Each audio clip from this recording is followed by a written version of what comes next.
Yo, what's going on, everybody? Welcome to Real Reviews with SOC. Finally, the great debate is here. Is it Twilight? Is it The Lost Boys? Which one did it better? Let's find out right now. Okay, so as you all can see, I have a special guest today, an advocate for the Twilight series. But we are definitely going to have some fun. So, Miss Titus 2 or Brown Bella, can you please tell people? Wait, I got an echo. Sorry. No, that was fine. me. Oh, that was you. Okay. Well, can you please introduce yourself? Tell people where they can find you and what you have been up to, sis. Sure. I'm Miss Titus 2. I have my own Urban Apologetics YouTube channel, and it's called Miss Titus 2. So you can follow me there. I'm also a bodega lady, and sometimes I'm on the bodega panel with BK on Friday nights and a lot of other people on this panel. So yeah, that's where you can find me. And I'm glad to be here on my first Real Reviews. Oh, look at that. Look at that. Love it. Love it. Love it. Thank you for being here, sis. I appreciate it. Next, we're going to go over to Nate 2, D2. Introduce yourself to the audience, bro. Hello, everyone. I am Nate D2. Yes, the Nate D2. I am the TA of UA. You know it. You can find me wherever there's a lack of Asian representation.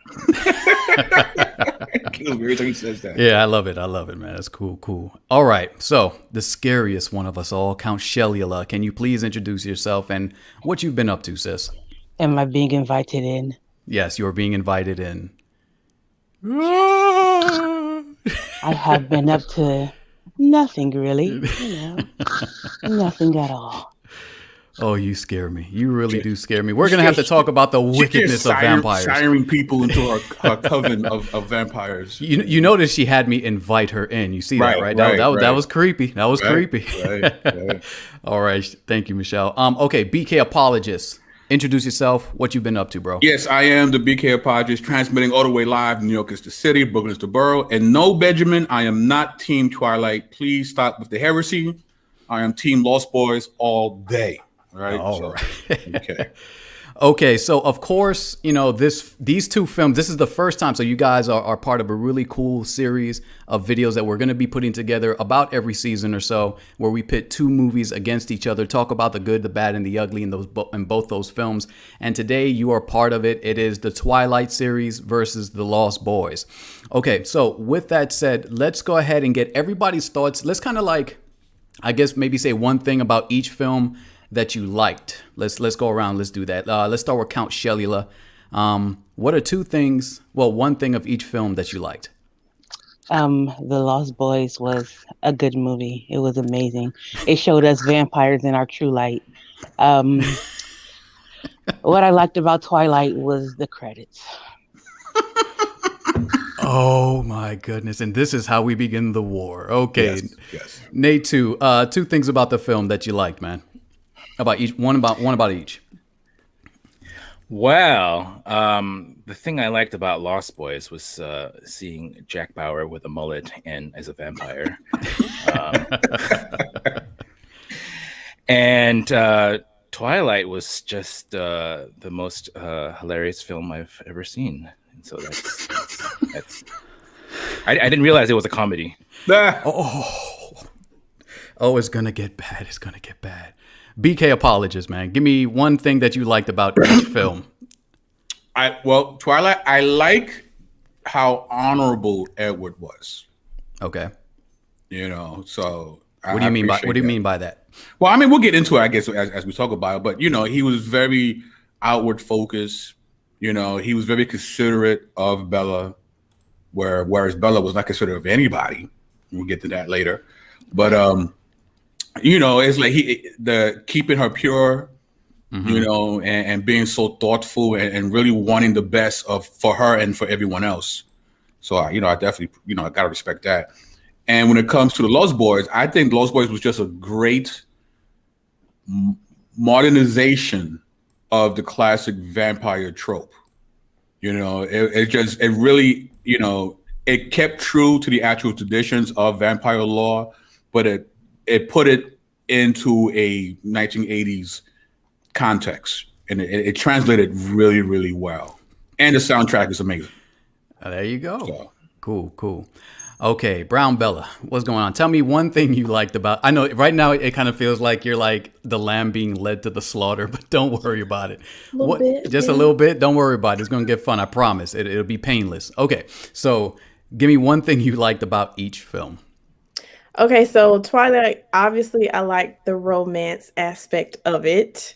Lost Boys, I like the plot twist. I'm not going to give it up. I'm sure someone else is going to reveal how it ends, but I like a movie that goes in a different direction than you kind of expected. So I'll just leave it there.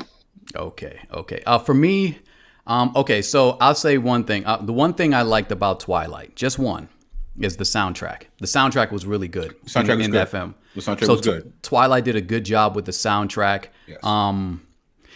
And the one thing I loved about The Lost Boys was the whole film dealt with this idea. I like the fact that it was set in the 80s. For some reason, any movie that's set in the 80s, if done right, has a really good tempo and flavor to it. So I really like that. And I did like the fact that the vampires were actually ugly.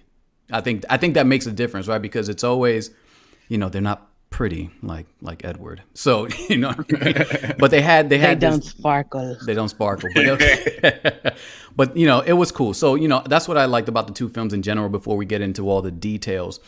So guys, in the live chat, what were your favorite parts about each film? Make sure you guys put that in the live chat. So let's get into it. Let's have some fun with The Lost Boys versus Twilight. So the first one we're going to go through, for the sake of our best friend Bella, we're going to do Twilight first so she can have all the room to talk. Okay. So Miss Titus 2, what do you think are the good takeaways of Twilight? What is something that maybe a Christian can take away from Twilight that's good? I think loyalty is something that's a common theme in the movie. Like Bella, a lot of the times, like she's trying to help her girlfriends be confident and get these guys, because all the guys want Bella, right? But she wants Edward, and so she could tell all her girlfriends like, well, they really want me. So, but she doesn't do that. She's like, well, I'm going to be out of town this weekend. I can't go to prom with you, but I think you should ask such and such, because she really wants to go with you. I can tell. And the other girl, she's like, you take a stand. You go ask him. And then they end up together. So I thought that was cool. Also, the relationship with her parents, I think, is a good thing. She really was excited about going back to be with her father and spend time with him, but her and her mom still kept a good relationship too. So yeah, that was cool. One of the things about, I think that Twilight suffered from bad writing, but it could have been really good. And from my perspective, the acting from Bella was subpar, but the thing I liked, okay, I'm trying to be nice to Twilight as much as I can. I'm trying. So I don't want to be the bad villain that beats up on Miss Titus 2 for liking Twilight. But no. Okay. So the storyline to me could have been really good because they started out with a really good soundtrack. I think if that soundtrack was put to a brand new version of Twilight, it could really have been epic. Because I think the soundtrack itself kind of hit the tone of what Twilight should have been, and then the film kind of missed that mark.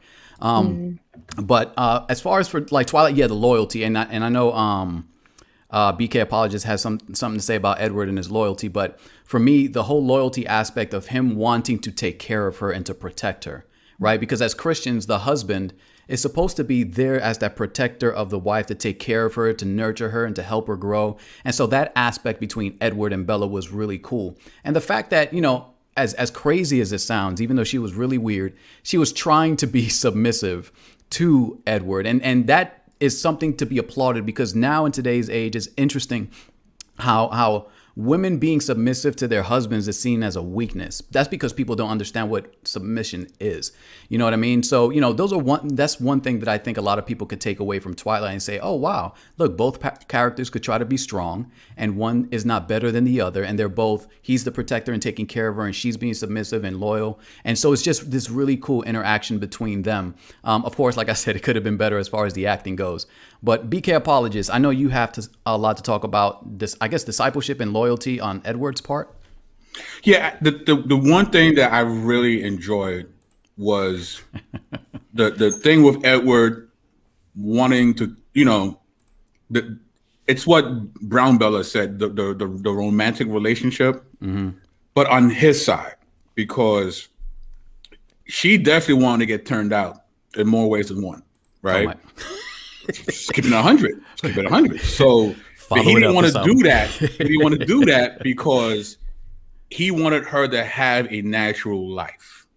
You know, he didn't want to do that to her. But, you know, they said, well, if we're going to do this, then you need to finish high school and we need to get married. And then once that happens, then, you know, I will sire you into this world. And there was this one moment where when he was in her room and they were kind of, you know, fooling around, and he stopped himself. Right. Because he saw exactly where this was going to. And I felt like as a Christian, I can appreciate that. You know, when you're dating somebody who's, you know, you're not married to, you know, there needs to be certain parameters, you know, in that relationship so that you don't fall into immorality. And the fact that he had the self-control and he was thinking about her well-being. Like, we can't go this far because if we do, it's not going to go well. So he had a conviction about that. And that I definitely appreciate. You know, it's interesting. You talk about this whole aspect of relationships and kind of, you know, in the dating aspect. And, you know, Miss Titus too has a page called Woke Relationships. You know, is it right? Woke Christian Relationships. Okay. So, you know, and we talk about relationships a lot in there, especially marriage and dating. And those are the big aspects of it. And some of the things that I think Christians struggle with the most is that sexual attraction and keeping it at bay. Because, you know, we can be overtaken sometimes by our desires. One of the things you kind of touched on, BK, was the fact that Edward had this kind of animalistic hunger, right? This kind of need to, you know, to feed. But at the same time, it can actually feel like that from, I'm talking from a male's perspective, if he's interested in a woman and they're together and they're dating, to want to actually complete, you know, the whole action with the woman. And the whole thing is the fact that you spoke a little bit about that he wanted to wait and he fought it, right? He had that resistance there. And I think a lot of Christians, you know, I think they need to be trained on how to resist and not to put themselves in situations that they're not going to be able to resist. It's hard, right? Because if you put yourself alone with a woman in a room at night by yourself, you're going to be tempted. And most likely you're not going to have the strength to resist. This is where I think training from a Christian perspective, training men and women how to be responsible with this whole aspect of dating and relationships, because if not, there's going to cause a whole lot. It's going to cause a whole lot of chaos, and especially with the feelings and emotions of both parties, and it can have a destructive nature on the family as well on both sides, depending what results from it. And so this is, I think this, as far as Twilight goes, I think that aspect and how it kind of provokes that conversation is a good thing. Count Shelula, Nate2D2, any thoughts on any of that? He watched her while she slept like a stalker. Oh my goodness. The Bible says bad company corrupts good morals. He watched her like a stalker, and then she tried to get him to deflower himself with her. Oh it was a terrible, terrible movie. Okay. Okay. All right. He's like, I watched you while you were sleeping. And she's like, okay. And I'm like, you're okay with this man stalking you? Right. Says a lot about you, young lady. Oh my goodness. Nate2D2, any thoughts on the whole relationship aspect? And you can, and the thing is, we can pull from the whole trilogy. I know all of us have pretty much watched it. Recently, I just watched the first film. Unfortunately, yes, I've seen it. But you can pull from any of the aspects of the whole trilogy. So don't feel limited to just that first one. So, you know, as far as the relationship goes in Twilight, Nate2, any thoughts? Well, I am limited just to the first one because I've only seen just the first one. So okay. my perspective may seem a little bit strange because I don't know the full context. But I think you guys have kind of alluded to I guess Edward's somewhat honorability. I think kind of thinking about you guys talking, it is interesting to consider that, you know, he realizes that there is this part of himself that is, as he put it, a monster, and that if he gave into those impulses that he could do harm to people that he loves. And I think that's somewhat similar, or it's kind of an illustration, I think, of the Christian, you know, living according to the flesh or according to the spirit. But he, it's being aware of it, knowing that, okay, what my flesh wants is not good. And so I think, and in a way, I don't know, because it almost seems like that the Cullen family, in a way, they're it's almost like they're like this accountability group for vampires. It's like they know that vampirism, as vampires, they're sinners, and so they keep each other accountable. And they have Carlisle is discipling them to basically vegetarians. So I guess there's that.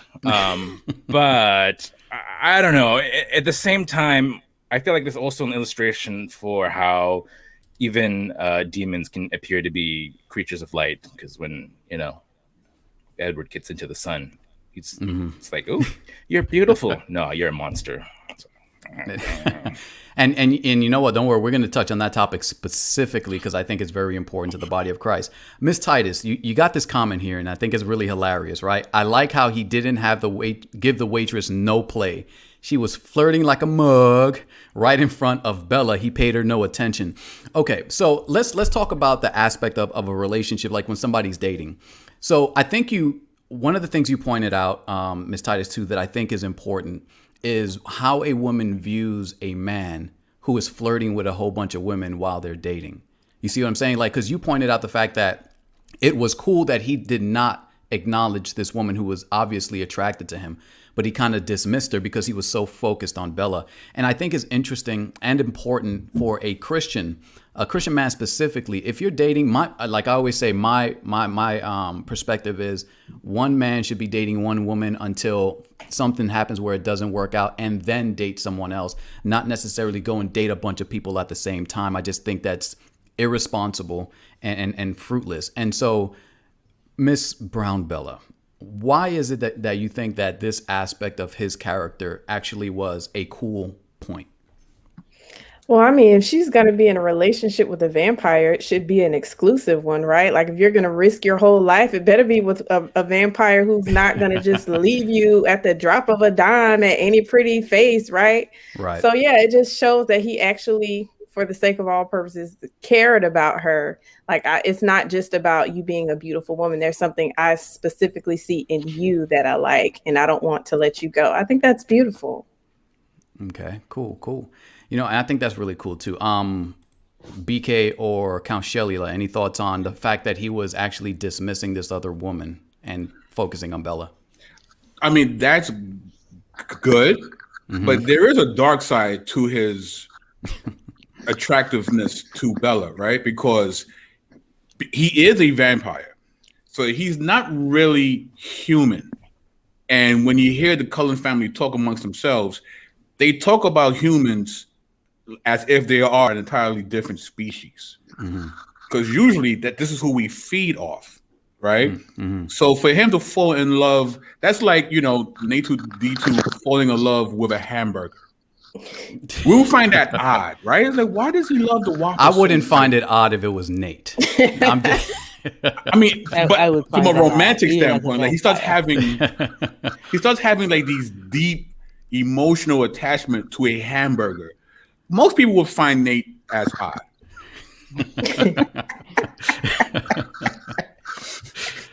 But so the fact that he has this deep romantic attachment to something that he would actually feed from is very, very odd. So. Yeah. Okay. Yeah. Count Shelila?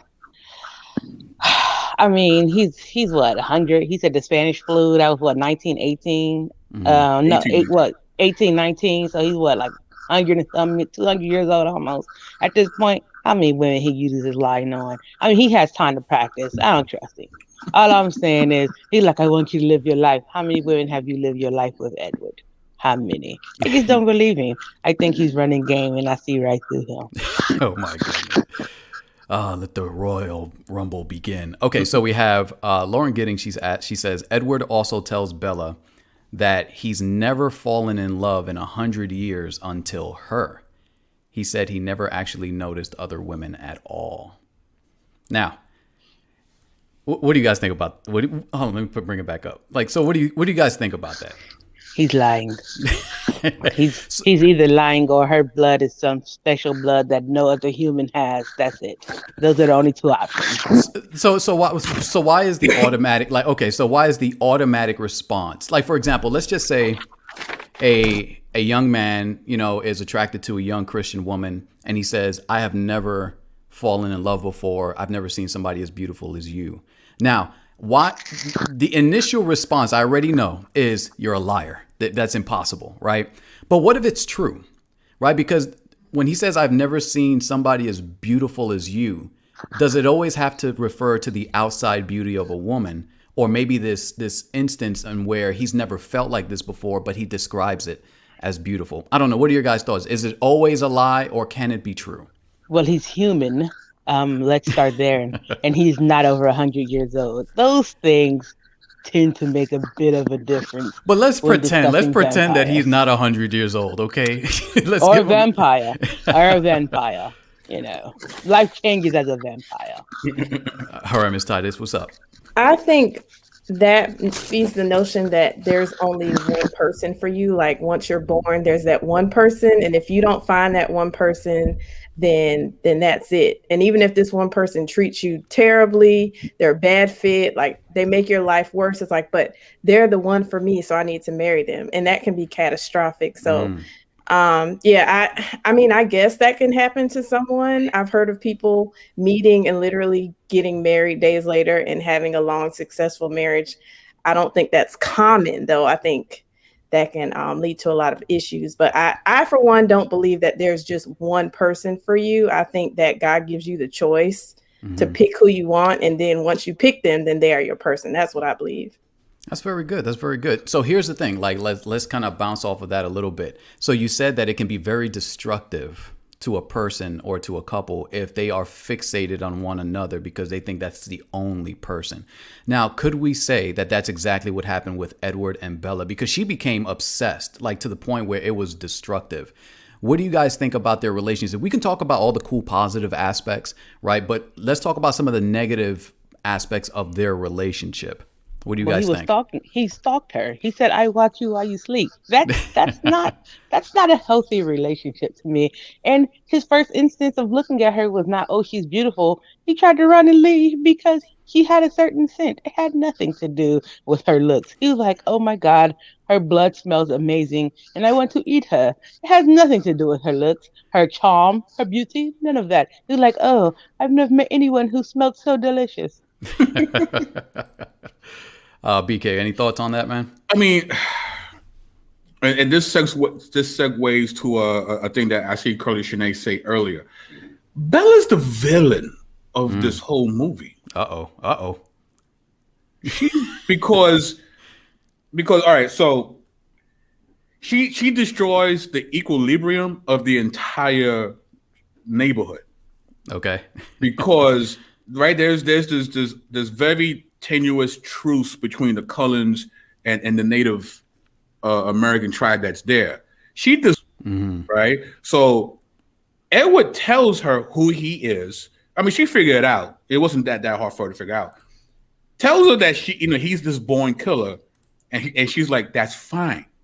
Like, but I want to kill you. He's like, "That's fine too." So it's like, I don't care how I make you feel when I'm in your presence. What I care about is how I feel. Like, she did not care that I'm putting your life in, because he wants to live a certain way. He doesn't want to give in to his animal instincts. She could care less about his conviction. Care less. So then when he finally leaves, she gets with this dude. What's his name again? The werewolf guy? Jacob, right? So Jacob now is the side monster. Right?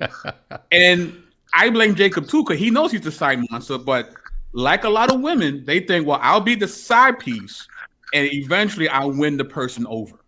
He was a very loose woman. And it never works.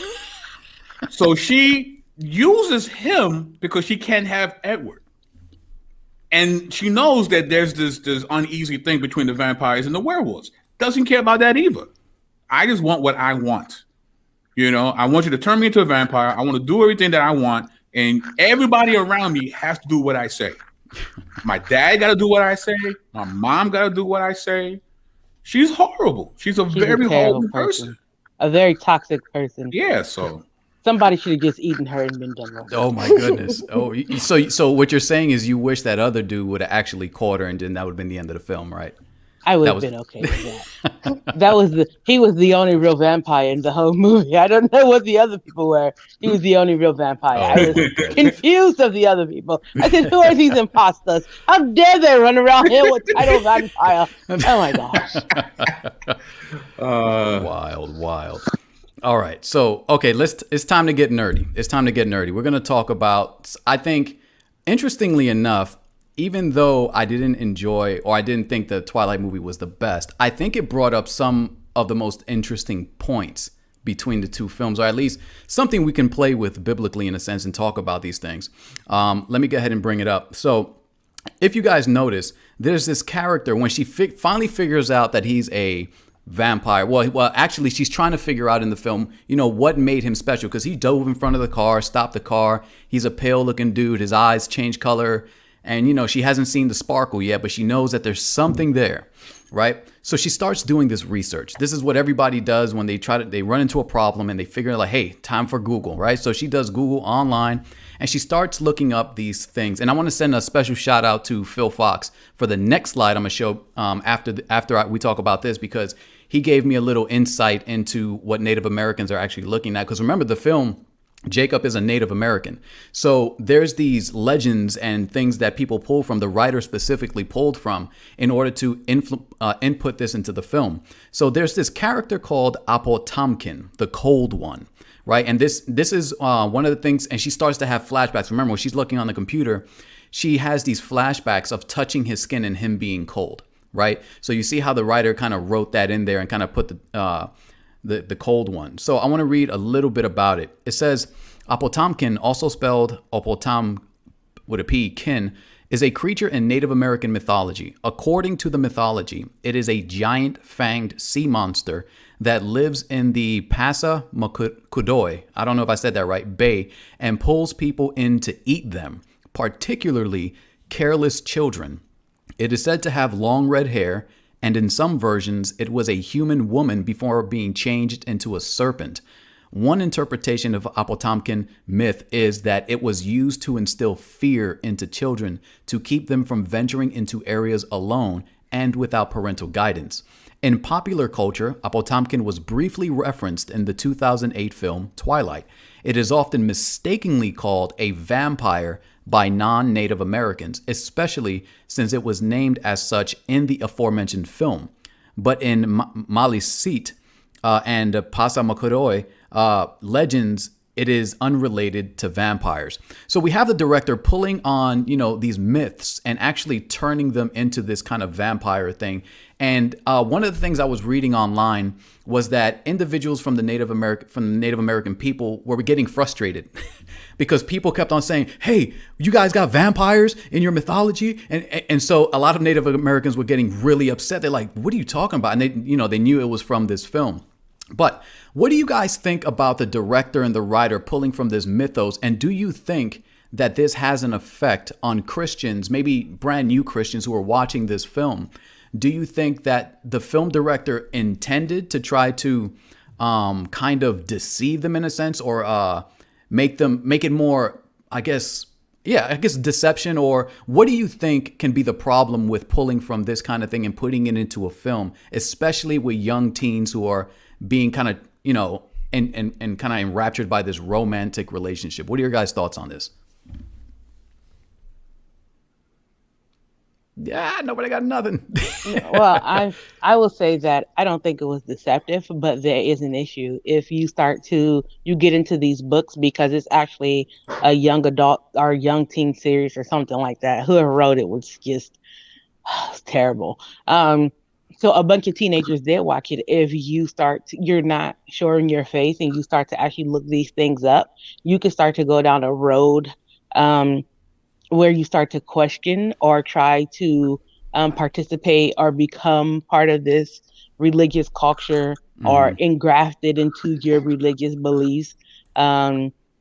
Because, Some people think they're Native American when they're not.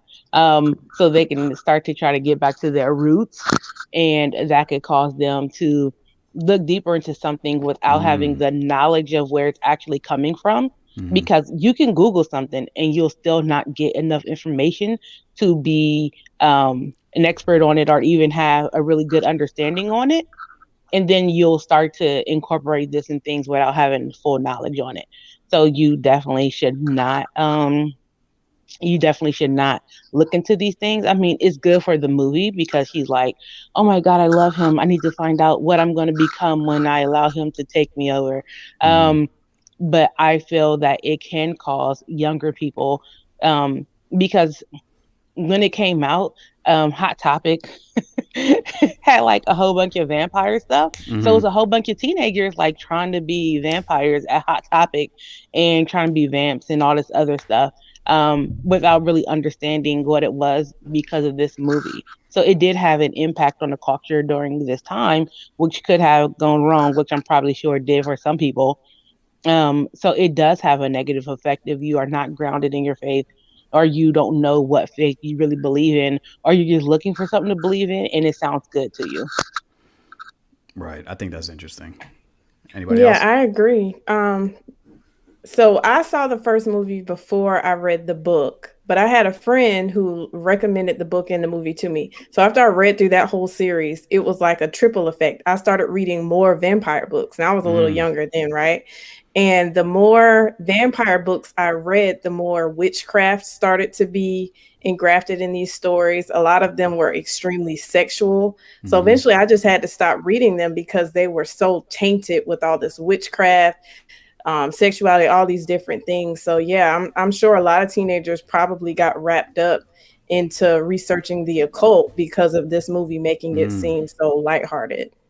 You touch on an interesting point, both you and Michelle, right? Because Michelle mentioned the Hot Topic, right? This whole thing about dressing like a vampire, and then and I'm saying that, and Michelle's dressed like a vampire, but we have, and then you were talking a little bit about, you started to look into it, but then it got you deeper looking into this stuff, and then it became a lot more obvious. So, like, let's be honest. Do you think Satan, the enemy, evil spirits, do you think they use film to influence people to kind of draw them in to maybe, evil things? Do you think films like this can be used for that purpose? And let's add, are the directors always aware, or do you think they're completely naive to the whole thing? What do you guys think? What are your thoughts? I think pop culture in general, people can use it for their purposes, whether it's films, music, just anything in general. Like somebody said in the chat, the writer is LDS, and I'm not 100% sure on this, but I've heard that the founder or one of the founding people in LDS was Freemason, and Freemasonry has roots in Kabbalah and its own set of witchcraft. So it's kind of makes sense if those things are true. I would have to do more research on that, but I wouldn't be surprised. Joseph Smith, the Latter-day Saints is the Mormons. So, I mean, Joseph Smith is a Millerite. You just never know. Which they're probably vampires too. But I don't Oh my goodness. Everybody's a vampire, right? No, not everybody. Edward Cullen and his family are not vampires. Oh man. Oh, there we go. Well, I mean, it also shows that, he tried to ground this particular iteration of vampire into a more ancient context, but from what you read, he didn't do his proper research and didn't really talk to actual Native Americans like a Mr. Phil Fox. Right. So he messed up there. And, it's like they didn't really try. It's almost like they didn't really know the mythos of the vampire. They had some kind of, slight commercial understanding, and just went left, the whole sparkling thing. That's just so he didn't fully grasp the mythos of the vampire. He just didn't. Right. Or she didn't. Whoever wrote this thing. So right. And I want people to pay attention. Like when you're watching films, I don't want you to think that some of these things have been just haphazardly put together. Everything requires planning. Listen, I take hours to plan a video, every little detail, every little color, every little thing. Can you imagine the scale of detail that it requires to put in a film, to put things like this? And it has to be thought out. So things aren't carelessly put in. I truly believe that a lot of things that are placed in film are meant to deceive and draw people away from Christ, right? In a lot of these films. And this is why I think shows like this are very important, to point out these things so people aren't just watching these films kind of ignorantly, just thinking, oh, it's just entertainment. It's entertainment, but it's also sometimes, trying to kind of guide the thought process of the world at large. Think about it. If we're watching, like, for example, we talk about Marvel films and things like that, and they rake in billions of dollars in these films. That means people are investing their time and their money into these films. So what is the best way to sway an audience and try to get them to think the way you want them to think? Well, through film, through entertainment. Why? Because it kind of lulls people's senses. It decreases it kind of disarms you, right? Like, oh, I'm just here for entertainment, but they always have some kind of agenda they want to teach in the film. Every film, every video has a reason and a purpose behind it. And the director or the content creator, kind of like me and BK, our goal, just so you guys know, we're not hiding anything. Our goal for this show and even for other shows that we host is to help you start to follow Christ. That's the goal, for you to have a closer relationship with Jesus. That's our agenda, right? Agendas aren't always bad. It just depends on what the agenda is. But for a lot of the films and a lot of the directors, the agenda is sometimes geared to push you away from God and into more of a new age thought and new age religion and unifying all these religions and all these things. And so one of the ways to do that is to break you away from Christ, because Christianity is the one that says we are the one true, belief system, a worldview. No other worldview is true. It's only Christ. Christ is the only one that you should follow, the only way to heaven. You know what I mean? So it sets itself apart. And Jesus did that. Jesus set himself apart from the rest of the world. So I just kind of wanted to make sure we touch on that, because it's extremely important that we point that out in these films. Any thoughts before we move on to the next slide? All right, let's rock and roll. All right, so the next one is the one Phil Fox actually introduced me to. Because I called him, I was like, hey, man, what's up with this Apple Tompkin? You ever heard of him? He's like, I don't know about that. So he said, hey, check out, why don't you go and search Skinwalker? So I went online, and this is what it said. And now we're going to talk about Jacob a little, right? So check it out. This is interesting. It says, in Navajo culture, a Skinwalker is a type of harmful witch who has the ability to turn into, possess, or disguise themselves as an animal. The term is never used for healers. Navajo witches, including skinwalkers, represent the antithesis of Navajo cultural values, while community healers and cultural workers are known as medicine men and women, or by other positive, nurturing terms in the local indigenous language. Witches are seen as evil, performing twisted ceremonies and manipulating magic in a perversion of the good works medicine people, pay attention, traditionally perform in order to practice their good works. Traditional healers learn about both good and evil magic. Most can handle the responsibility, but some people can become corrupt and choose to become witches. Now, we talked about good witch and bad witch when we reviewed WandaVision. And we see that this is implemented here under these skinwalkers. And basically what's happening is, and if I get this wrong, Phil Fox, correct me quickly. Basically, the skinwalkers are the ones who perverted the quote unquote good witchcraft and or the good magic, I should say. According to them, good magic, perverted the good magic and made it evil, manipulating things. And so let me get your guys' thoughts on this, and then maybe talk a little bit about, do you think that the director and the writers were aware of skinwalkers after writing about Jacob and the werewolves and things like that? What are your guys' thoughts on this?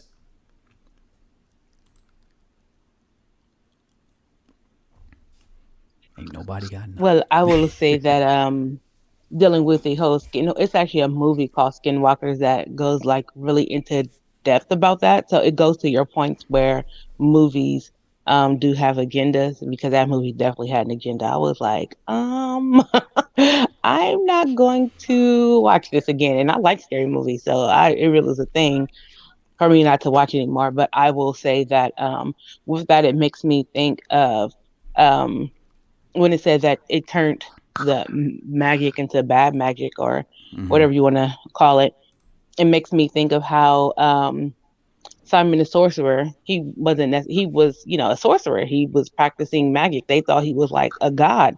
They call him like Simon the Great, I think is what he was called. Because of how well his magic that he used was. And then when he got saved, he wanted to pay them for the Holy Spirit, because after they laid their hands on him and he received the Holy Spirit and he seen how other people received the Holy Spirit, then he kind of like, that's a way that you can pervert something that is pure natural as the Holy Spirit by trying to buy it to give to other people. So that is like a form of that, and biblically, looking at it biblically. Okay. BK or Nate or Brown Bella, any thoughts on the Skinwalker, Jacob, or any of that good stuff? Yeah, I think they were aware of it. That's what they definitely pulled it in. And again, they need to tether their horrible iterations of both these monsters back into a more ancient context, so that we could feel like, well, this is old stuff, right? But in reality, when you look at how they execute both the vampire and the werewolf, you're not going to find these iterations in ancient lore. Right. These were brand new versions of both these monsters, but they try to make it as if that no, this goes back thousands of years. It's like, well, not your versions. Your versions are brand new and they suck. So. Okay. Nate or Brown Bella, any thoughts on this whole aspect of these skinwalkers, and do you think directors are aware?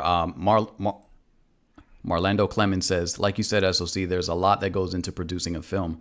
Writers do their research in order to build a solid story. They didn't build a solid story, but they probably did a lot of research, right?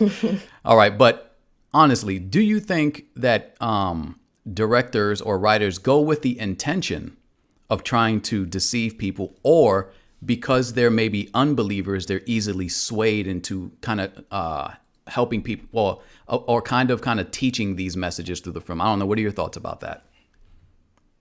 I think since this film is based on the book, I would put most of the blame on the writer of the book, as far as, wanting to put her ideas into it. The filmmakers, though, yeah, I think they probably knew all this stuff. So, but I don't know.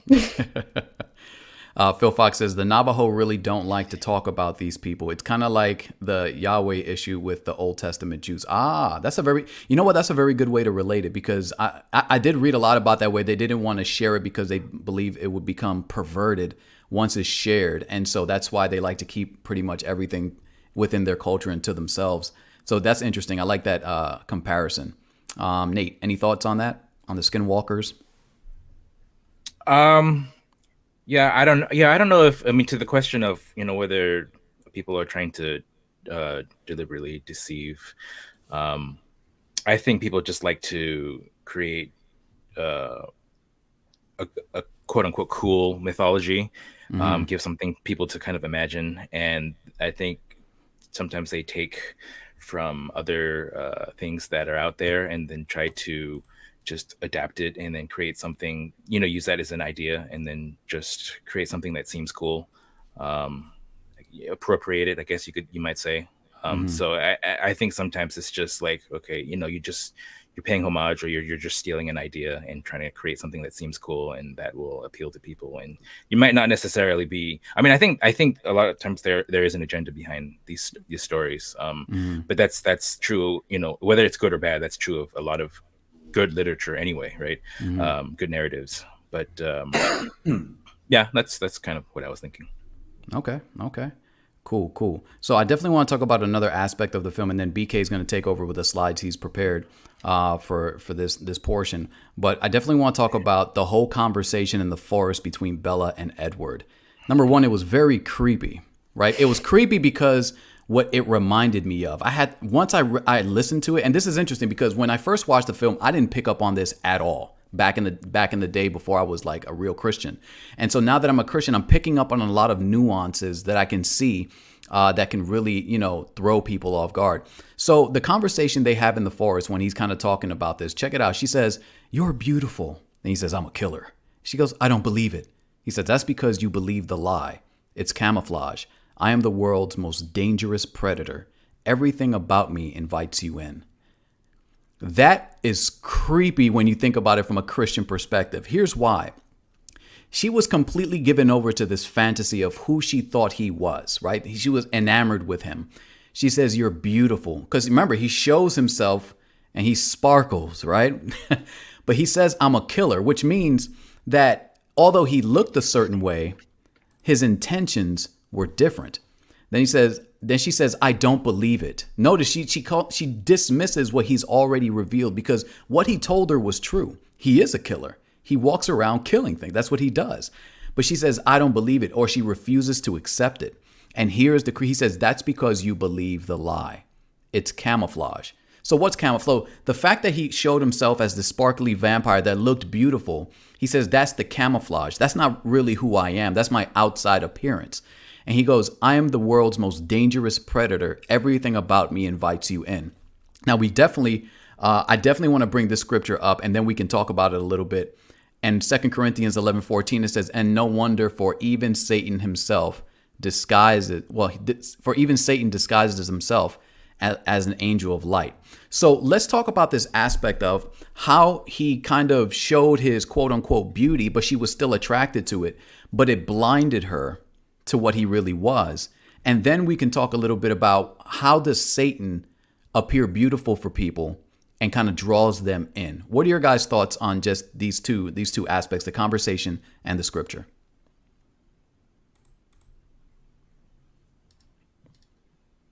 I mean, you don't usually get the luxury of the villain to tell you that they're the villain. Mm-hmm. You know, he does a big favor for her by explaining that, listen, I'm the apex predator. Like, I'm bad news.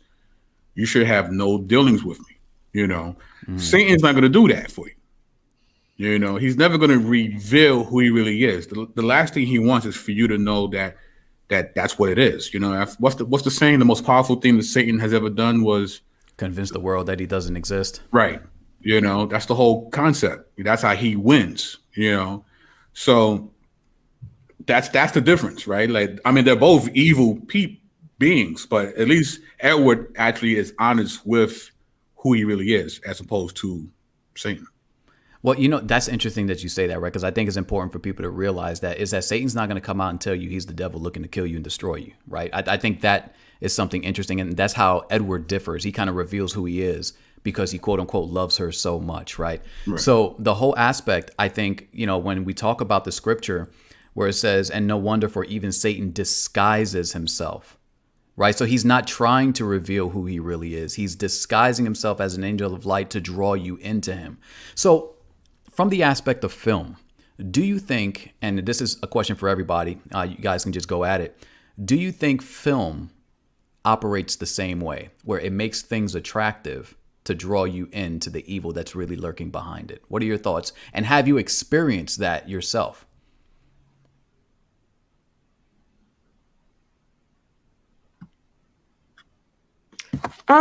I would say that in this film, there's definitely some creepy aspects. Like you said, this whole conversation is creepy. It kind of gives me, like, I hate to say pedophile, but he is 100 and some odd years older than her. And Bella is so naive. Like, you can just see how naive she is this entire time. I mean, she went out into the woods with a complete stranger. He took her up to a treetop. Like, he could have just left her up there. He could have buried her out there. Nobody would have known. She was too trusting too soon. So what is it teaching teenage girls? Like, well, as long as he's pretty and he says that he's not going to hurt you, then he ain't going to hurt you.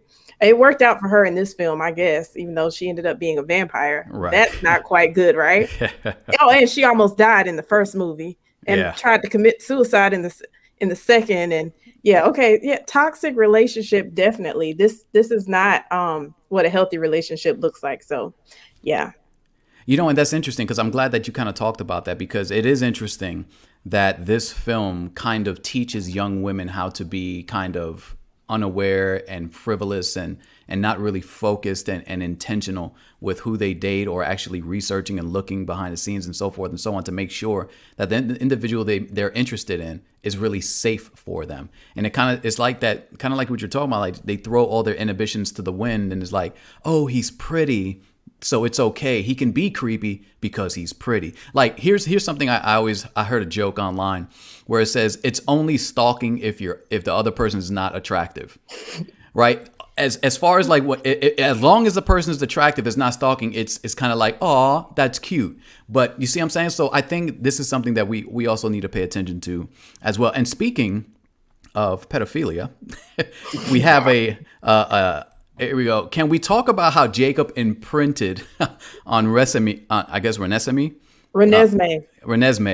That was weird, or is it just me? It is weird, right? Jacob imprinted on an infant, and that infant looked like, if you guys go on and look at the CGI on that infant, that is creepy. That's bad CGI. That's like, I don't care. You telling me you can make a giant wolf, but you can't do a baby? You know what I mean? So anyway, but it is creepy because I think those kind of things are kind of setting up, or little subconscious messages saying, oh, it's okay to fall in love with somebody who's that young. Right. And we see that happen throughout the world where individuals are into pedophilia and all this stuff. And, it's really wicked. But a film like this, now that may have not been the intention. But that there are some people out there who are looking at that and saying, oh, I guess it's kind of cool. You know what I mean? Like it kind of starts that conversation that shouldn't be started. And so I don't know. Those are my thoughts. Go ahead. When her dad was trying to talk to her about boys, she's like, really, Dad, you want to talk to me about boys? You should be listening to what your father has to say about who you date. And he was just like, okay, if you don't want to talk about it, then I don't want to talk about it either. That was interesting. I'm glad that's interesting because it does talk about this aspect where parents shouldn't be involved in the lives of teens, and that's okay. And that's what's scary, because then, kind of like what you were talking about, it kind of sets up the scene that it's trying to teach teens that you don't have to have your parents in your life. You can make really good decisions. But yet the whole film is nothing but bad decisions from Bella. You know what I mean? And so, I think we have to also make sure that Christians, especially Christian women and young Christian men, don't throw your inhibitions to the wind. You pay attention to your parents. Number one, they have a lot more experience in life than you do, which means they've experienced things, they've gone through emotions and things that you are just beginning to understand. So leaning on the wisdom of a good parent, right, a good example, is very important, and it's not a weak thing. Okay. And Edward actually paid more attention to his vampire parents than she paid to her real parents. Wow. Yeah. Which is terrible. But he's also 100 and some years older than her. So, I mean, there's that, Right. Okay. So, BK, you are now up. Give us these slides that you want to do, because this is going to be interesting. So hopefully you guys, and make sure while he's getting that set up, let's go ahead and make sure you guys smash the like button, hit the subscribe button, make sure you click that notification bell so you can be alerted every time we go live and every time I upload a new video dealing with film from a Christian perspective. With that said, BK apologist. I'm sorry. Go ahead, Count Shelila. If you don't subscribe, I'll make you a vampire that's like Edward. Oh no, an Edward vampire. Don't want that. So we as apologists, we like to dig in and get primary sources, and since we're talking about vampire, I thought it'd be interesting to look at some of the of the lore and see what we can glean from it. I found this to be really interesting. This is The Realm of the Vampire: History of the Undead by Daniel J. Wood. And he says, budding vampirologists will frequently encounter the assertion that the figure of the vampire only recently entered English supernaturalism. This statement would be true only if we search for the fictional image of the vampire as it emerged from Gothic literature. But the vampire of tradition lurked within Britannia's dark corners since Anglo-Saxon times, and he attained celebrity status in the plumes of medieval chroniclers who inscribed his name upon 12th century parchments as the cadaver sanguis, or blood-sucking corpse. As a revivified corpse, the vampire had no romantic or erotic fascination for the medieval mind. Instead, they regarded these monstrous shells with disgust, and they feared that the miasma of their fetid breath would pollute the atmosphere and bring disease. The vampire was, in reality, walking death. Now, this is from William of Newburgh's historical Rerum Anglorum, written in the late 12th century, remains the best source for English bloodsuckers and other revenants. As a historian, William wins high marks from scholars who praise his impartial treatment of the conflict between King Henry II and the Archbishop of Canterbury. It would not be easy to believe that the corpses of the dead should sally, I know not what agency, from their graves, and should wander about to the terror or the destruction of the living, and again return to the tomb. Do not frequent examples occurring in our own time suffice to establish this fact, to the truth of which there is abundant testimony. So basically, he's saying that this concept of these blood-sucking corpses is an actual thing. Like there's eyewitness testimony that these beings actually exist. To continue from the book, it says the Latin scholars who translated the Hebrew Bible into their own tongue similarly used Latin words to describe actions and creatures they found in Hebrew. They therefore rendered the vampire, quote unquote, Lilith as Lamia in Isaiah 34:13, and Aluka as Sangiusga, or a. Don't worry. Yes. The translators of the King James quite sensibly observed that the Akula did and translated its actions into corresponding English. When scholars finally took up the task of overhauling the venerable King James in the 1880s, they did make use of the linguistic import vampire. When the Old Testament of the Revised Version finally went to press in 1885, it featured a footnote to Proverbs 30, verse 15. It read, or vampire. So they actually used the word vampire in scripture in this particular translation. So if you have a King James from the 1880s, it will render a particular word for vampire in the text. So now we're going to look at some of the, what's interesting, the whole vampire phenomenon is a universal thing. Like pretty much every continent and every Asian community had a take on the vampire motif. So in rural Mexico, the Nahua people have a legend of vampire witches known as I'm never going to try. Shape-shifting humans who take on animal forms and suck the blood of infants at night, causing their deaths. Most of them are female and generally more powerful than their male counterparts. They have their own society within individual territory. They make a pact with the local shamans and other supernatural creatures. They detach their body from their legs and then go hunting, which would be crazy to see that, usually in the form of a turkey or vulture. They have to perform a ritual before entering the house of a victim, flying over the house in the shape of a cross from north to south and then east to west. They must feed on blood at least once a month or they die. The only way to catch one is in the act of feeding. Their families protect them out of shame, and if a family member is responsible for the death of one, the curse will be passed on to him or her.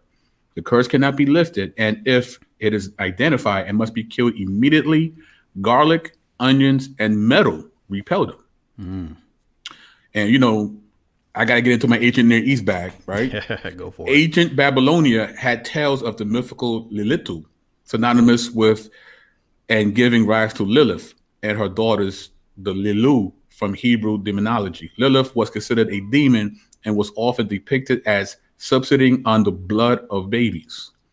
Lamashtu is a historically older image that left a mark on the figure of Lilith. Many incantations evoke her as a malicious daughter of heaven or of Anu, and she is often depicted as a terrifying blood-sucking creature with a lion's head and the body of a donkey. Akin to Lilitu, Lamashtu primarily preyed on newborns and their mothers.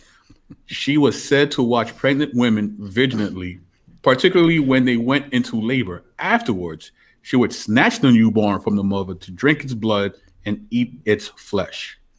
In West Africa, the Ashanti people tell of the iron-toothed and tree-dwelling Asambusa. All right, so everybody had a story. And of course, us Puerto Ricans, we have one too. The chupacabra, right? Literally goat sucker from Spanish chupa, to suck, and cabras, goats. It's a legendary creature in the folklore of parts of the Americas, with its first purported sightings reported in Puerto Rico in 1995. Very recent. The name comes from the animal's reported vampirism. The chupacabra is said to attack and drink the blood of livestock, including goats. So it's interesting because everybody seems to have their take on this blood-sucking creature, which makes you want to wonder, is there any, truth behind there being such a being to begin with, right? So, I mean, I'm sitting right here on the panel with you. I don't understand where the question came from. I'm so confused how you would ask such a question.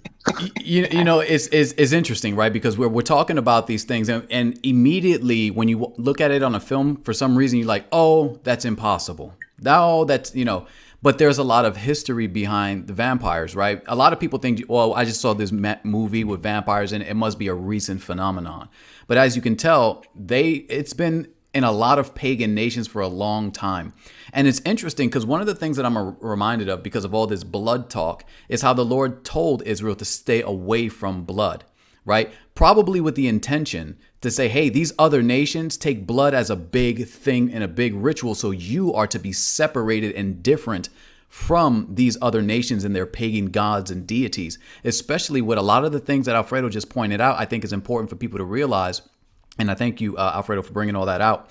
One of the things I think is important is for us to understand, why did God go to such great lengths in separating Israel from the other nations? Because all of these things can influence people, right? And, first, it's just a little blood. Oh, it's just this. And all of a sudden they go into idolatry. And the children of Israel were guilty of idolatry.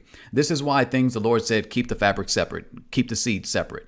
Stay away from blood. Everything was about being separate. And the goal wasn't because, seeds mingling with other seeds are evil, but because he was trying to kind of repetitively remind them that you need to be separate from the other nations and the other pagan gods. And this is why I think it's so important to go over information just like this from a Christian perspective. So that way people, when they're watching these films, they're not completely ignorant of what they're watching. Any thoughts? No. All right. Okay. So let's go ahead and rank this film and then go into the next one. Let's do a real quick rank on a scale of 1 to 5. Let's start with Count Shellula. How many stars do you give Twilight? I don't give star ratings. I give fang ratings. Okay. How many fangs do you give Twilight? I give it a 0.5 fangs. The credits was amazing. It's like I enjoyed the credits. You give it a chip fang? Is that what you're saying? Yeah, it was terrible. Okay, Curly Shanae has her rating 0 stars for counts of pedophilia and toxic relationships. I was being charitable with 0.5. I enjoyed watching the credits. Okay. Nate, what is your rank for this movie specifically? I give it 5 stars. This movie was hilarious. I haven't seen a comedy as good as this in a while. So you give 5 stars for its comedic performance. Mm-hmm. I got you. Very good. Very good. It's Brown not Bella. How many comedy. stars do you give Twilight? I give it a 3. A 3. Okay. I expected a little more, but that's pretty good. I think that's fair. BK Apologist. How many stars you give it? It gets 2 for Edward being honorable and a pretty good soundtrack. Okay. I give it I give it 1 for the soundtrack. That's the only thing I really kind of pulled away from that I really liked about the film. But the soundtrack was really good. I mean, it has your boy Bruno Mars. I like that song he has on there. I always forget the name of the track, but it's one of my favorite things that he did. Miss Titus. Do you remember the song he did for this film? Bruno Mars. I actually never heard the soundtrack. The only song that I know that I like from that album was that Paramore song. Oh, okay. Yeah. There's a song that he did. Man, I'm not even going to try to sing. Nate, you know it. Can you sing it? Do you know what I'm talking about? Yeah. I have no idea what you're talking about. Okay, well, we'll just move forward then. James Suggs gives it -10 stars. Really, dude? -10? I think it deserves 1. You're not taking the soundtrack into consideration. All right. So, okay, let's move on to the film that I guess a lot of us want to talk about. Here we go. Well, that ain't the button. Wait, I got to share my screen. Okay. Who are the Lost Boys? Okay, so let's open up like we opened up with Twilight. Guys, tell me your overall thoughts of the film. Let's start with BK Apologist. Give me your overall thoughts of the film Lost Boys. Oh, I mean, it's super dope. And like I said earlier on, it's a great modernization of the classic vampire movie. Like it hit all the points well, and it's cheeky, right? It's a little quirky, it's scary. You know, the vampires actually had swag in this film as opposed to that other film we just discussed. You know what I mean? And it's just a great modernization of the classic vampire. So okay, cool. Should we change your name, or are you going to be Brown Bella the whole time? I'm gonna stick with Brown Bella. I'm Okay. committing to this for the rest of the show. There you go. All right, Brown Bella. Can you, transitioning from the abomination we just spoke about? You said you was gonna be nice, SOC. I'm trying to be a little entertaining as well. No, seriously, Miss Titus 2. What are your thoughts on the film Lost Boys? What are your overall thoughts of it? So today was the first time that I watched the entire movie. Oh wow. So I had seen bits and pieces throughout the years, but I never just sat down and watched the whole thing. I really, really enjoyed it. I was creeped out by it. I was scared. I felt like for it to be a movie that's so old, usually when you see scary scenes, it's like, compared to the scenes they have today, that's not really scary. That one scene, I was like, oh, this is bad. This is creepy. But it was more than just a scary film. Like it was a good storyline. Like I followed the characters. I kind of started to like some of them, didn't like others. It was a really good movie. Okay, cool. And I think the film was interesting because I think, and when we talk about the film was better, right? Like my idea, just so the audience knows, when we say that The Lost Boys was better than Twilight, we're not saying that it's Christ-like, right? We want to make sure we're not saying, oh, it's Christian. This is better. This fits. No, I think what we mean is, and this is for me. You guys can talk for yourselves, but for me, it's more. It's closer to the original kind of vampire. That's what we're talking about. Like Lost Boys was originally closer to the kind of images that BK Apologist shared in his slides. Those weird, creepy, monstrous images. Whereas Twilight was, teen heartthrob. And that was kind of like what it was going for anyway. But Count Shelula, what were your overall thoughts of The Lost Boys? The Lost Boys was an amazing vampire movie. I related to those vampires. I understood them. I laughed at some of the things they did. That's what I did in my youth as a vampire as well. Oh my goodness. So I understood where they were coming from. I will say this: if you live in Arizona, do not go anywhere near a place that has vampires. Bella, that girl. I'll be nice and say that girl, and even Michael. They came from Arizona. I mean, if you're in Arizona, just stay there. Don't go anywhere. Stay in Arizona. Just don't leave where you're from, because you'll become vampire fodder. I'm just saying, we're attracted to Arizonians, I guess. I don't know. Just stay in Arizona. Okay, cool. And just for the record, we have on record, Miss Bella actually says that The Lost Boys was much better quality film. Okay, just want to make sure we put that on record. Hey, it's right there. And then she also puts Twilight equals love story with vamps. Lost Boy equals vamp movie with a love story. I like that because that's pretty much what it was. Look at that. She redeemed herself. Yeah. All right. Nate 2D2, what were your thoughts about The Lost Boys? It's funny because this is I think it was this week that I saw Lost Boys for the first time. To my recollection, I saw certain scenes that seemed familiar. I might have caught it on TV or something, but that would have been a while ago. But the strange thing was I felt almost like nostalgic, as if like this is like I'm watching something that I don't know, that I had seen before. I think it's just that kind of that classic 80s kind of film mixed with, the vampire lore. And I think they did that really well. I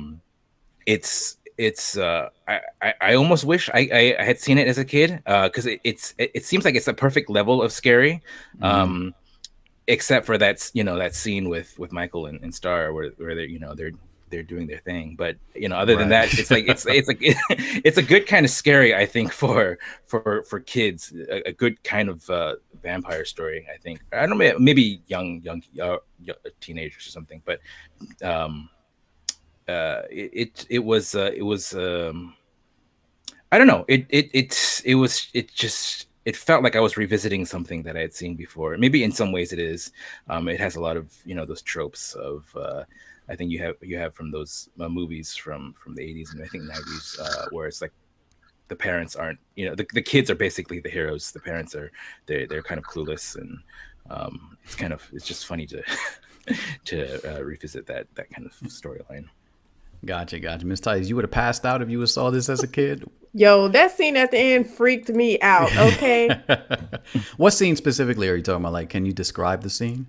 The part where Michael, they were trying to get him to do his first kill, and they showed them actually killing all these people. Like, right. I don't know if I've ever seen a vampire scene that vivid. Like, and I've watched Blade and Interview with the Vampire. I was just like, oh my, this is terrible.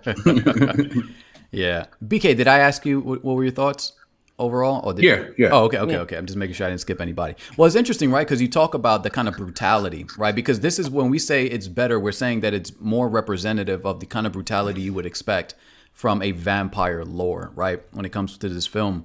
And I think this film touched on a lot of interesting concepts. Specifically, and we're going to talk about this, is who are the Lost Boys, right? Because first, your immediate interaction with it is, well, the Lost Boys are the vampires, and that may be true. But I did read an article that I thought was interesting, and it talked about the nuclear family, right, within that time period, the Reagan period and things like that, about how it was something that was raised and put in front of TV all the time. And it was all talking about one man, one woman, and the children. And there's always that nuclear family. But this film actually kind of shifted the curve a little bit, because now it's showing a film where you have a single mother with two boys on her own. And so they kind of touch on that aspect. And a lot of people believe that the title, The Lost Boys, actually refers to them because they're lost in society. They're different from the nuclear family. So I think that's an interesting concept. I don't know. What are your guys' thoughts about that whole trope about who the Lost Boys really are? I would agree that it's Michael and his brother. Mm-hmm. But this, just not even inside the movie, outside of the movie, Corey Haim and Corey Felder are both in that movie. Mm-hmm. They would also be considered Lost Boys by how they grew up. But I want to say that it is very important of how you raise your children and how you protect your children. They are very, they're cautionary tales of how you should protect your children, regardless of what and be careful what you expose them to, because they were exposed to a lot of things at very, very young ages that they should not have been exposed to. So parents, be sure to protect your children. Because if you don't, people like me will get them and turn them into little vampires, and then we'll have an interview with the vampire movie part 2.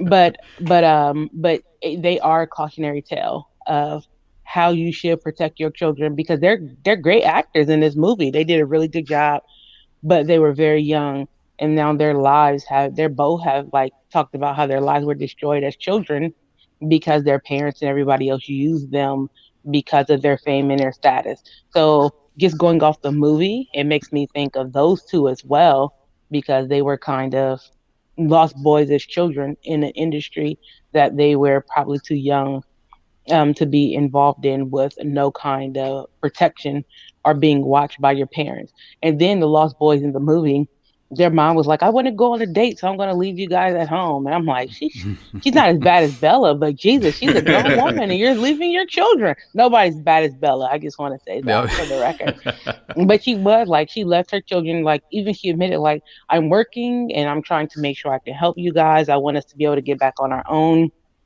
And I want to date people because I just got a divorce. And so, like, you're leaving your young kid, even though he was older, you leaving him. So he now got this time to meet these people who are like, oh, yeah, read these comic books. They're scary. And then the older one is like, he's just trying to be cool, and he see a girl. He kind of did what Bella did to Edward. He kind of did to Star, just like follow her around and watching her. There's a lot of creepy people around in this world. So I would say he kind of did that, and because he was not being watched either, and he was just reckless with his life, and it caused a downward spiral that affected his whole family. So biblically, we should have a good family structure, because you'll get people like me who'll just turn your children to vampires. Watch out. We like them young because, we can train them. They're a little bit more palatable than old people. If I turn Alfredo, he's going to be like, the ancient he said, you can't do this to me. And I just don't want to hear that. Well, okay, so now let's play off that trope, because I think that's actually very interesting, right? We talk about how film specifically can actually have a greater influence on those who are young versus those who are old. Right. And I think that it's important for us. This is why we talk about these films. Like, we're watching it as adults and we're like, oh, yeah, it's based in this and this. And, we get all Christian with it. But let's think about, like, if we were young, like even Miss Titus too, she said, if I would have saw this when I was younger, man, I would have been scared to death. Right. And it even creeped her out now as an adult. And the film, it did a good job as far as showing that. But I think it's also important for us to realize as Christians that our kids, even if they may not say anything while a film is playing, it's having an effect on them. And this is why Christian parents need to take the care to make sure, hey, listen, what are my kids watching? And am I educating them during the process if we're watching a certain film? And that goes for any film. Even if it's a Christian film, I think we should still take precautions to make sure that what's being interpreted through the screen is actually biblically accurate. Or if things are off, to take the time to say, hey, listen, this is where they were off based on this, and they were trying to convey this emotion and this thought. Anyway, so I just think that's, important for us as Christians to kind of take into consideration. As far as the whole Lost Boys trope, the nuclear family, do you guys think that the nuclear family is something that is actually being destroyed even further as time passes? What do you guys think?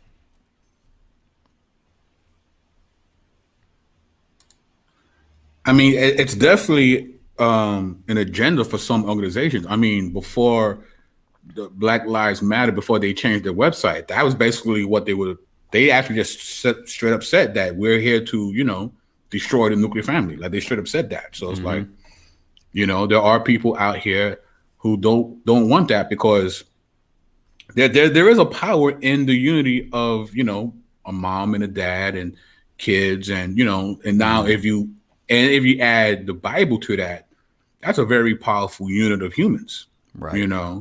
So if we can just destroy that, I mean, if you want to destroy any society, you go at the families, right? Because your first teachers are your parents. The concept of who's going to be your future spouse, you model it from your parents, because these are the first people that right? So if we can distort and pervert that, then we change the trajectory of that particular society. So yeah, if you want to change things, you have to attack the family unit. Absolutely. Right. And that's kind of why I brought up the whole aspect of this whole nuclear family and how they're changing it. Because if you, and you got to start at the top, right? You start with the head. You start emasculating men, right?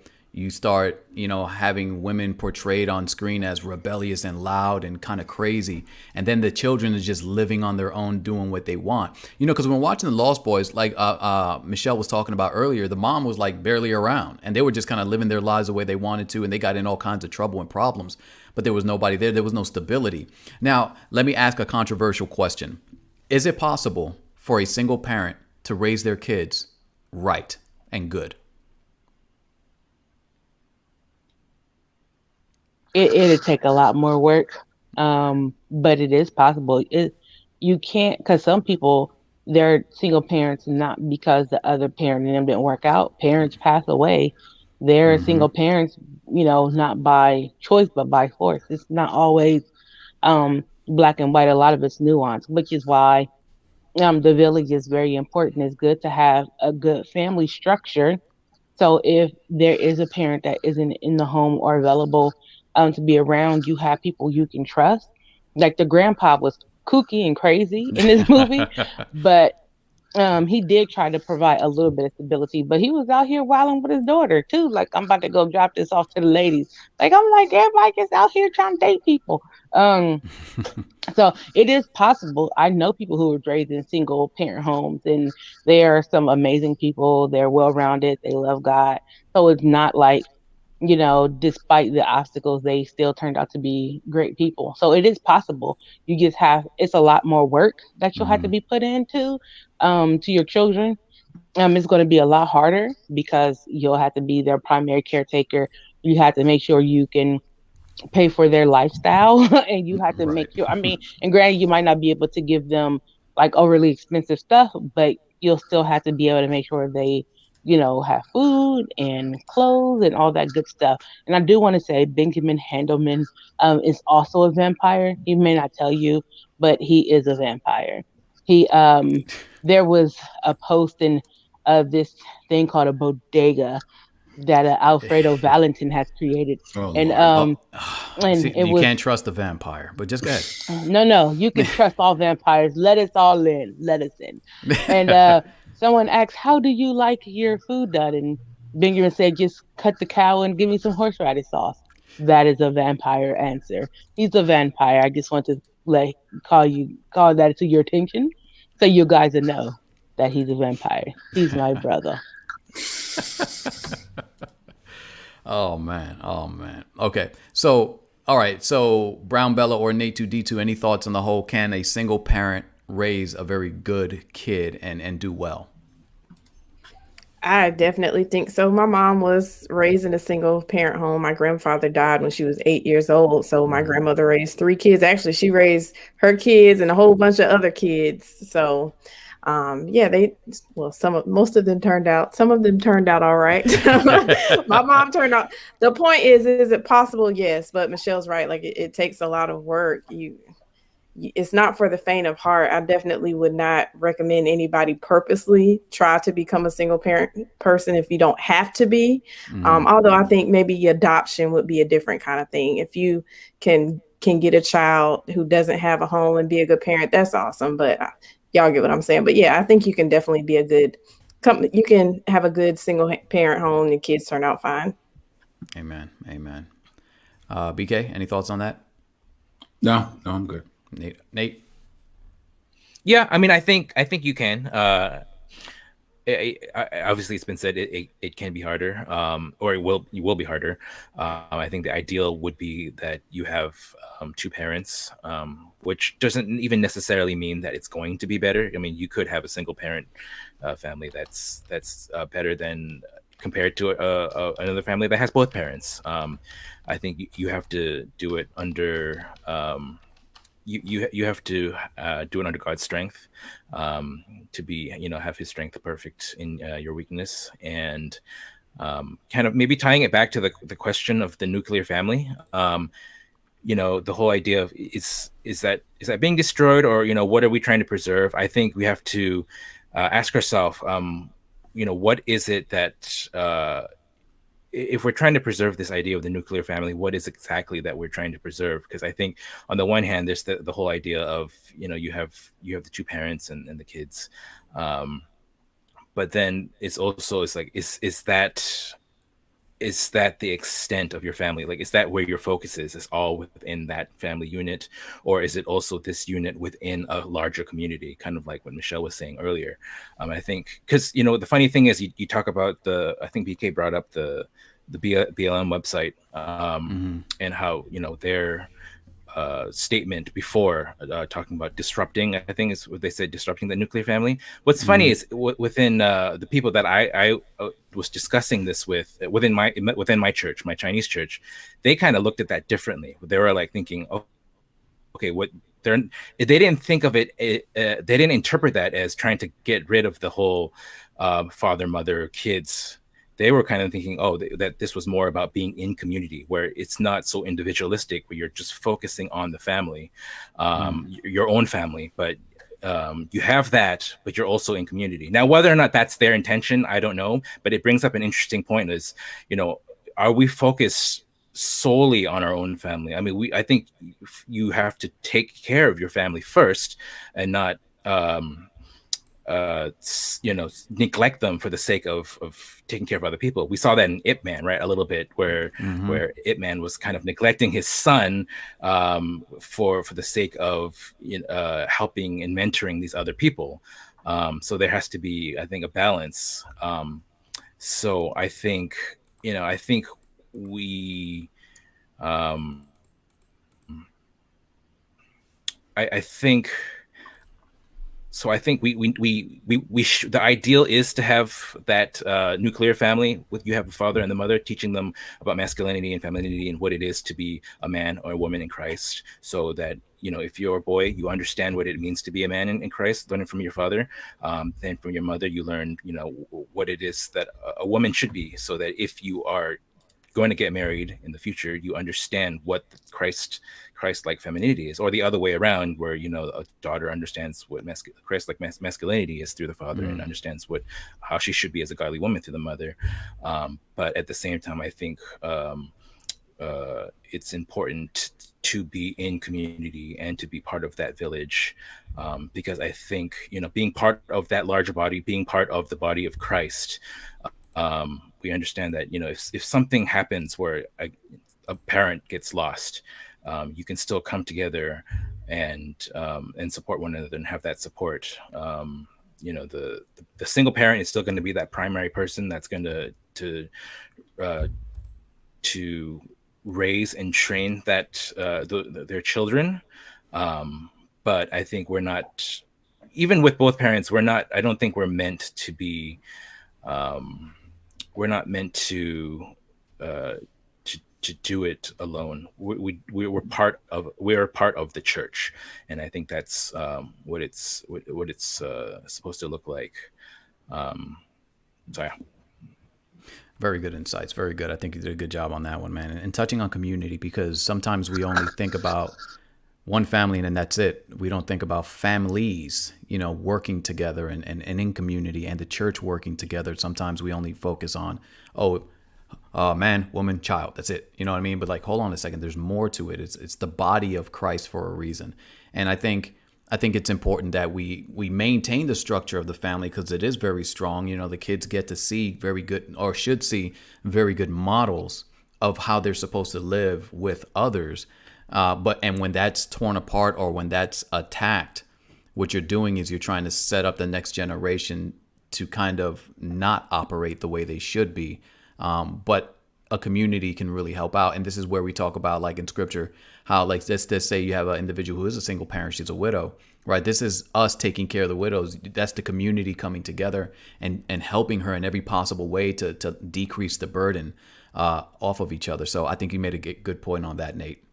And I do want to also throw in there real quick another perversion of the nuclear family, to make it look like this community is polygyny, because they'll say, come be all my wives and we can all raise these kids together and you don't have to be by yourself. I think you can be in community without having to share your husband with 5 other women. Absolutely. And I mean, the scriptures talk about that, even saying specifically, don't multiply to yourselves wives. Obviously, that's a destruction, right? Because the problem is that people go from one extreme to the other. Either they're like, I don't want any family. I want to do this all by myself. Or, hey, let's everybody just come together and we can have multiple wives and so forth and so on. And it's a perversion. You're taking what the Lord made holy and what works and distorting it. It's kind of like me taking my computer and saying, hey, I have the freedom to do what I want with my computer, so I'm going to use it as a Frisbee. But it wasn't designed to be a Frisbee. Right? I'm trying to take something that the Lord has set up for a specific purpose and reason and use it for something different. And so I think the family is that thing that the Lord set up for a reason, and it works perfectly. It's when we start adding our own thoughts to it. Okay. With that said, let's go on to the next portion. Let's just have a little bit of fun. They're only noodles, Michael. They're only noodles. What did you guys think about this scene? And before I even say what I think, what were your guys' thoughts, and what can you pull from the scene, whether it's negative or positive, just from that whole scene of him being there and having that conversation with Michael? Well, Michael was his target anyway, just because the conversation that their father had at the end with Michael's mother. So Michael was already his main target. Mm-hmm.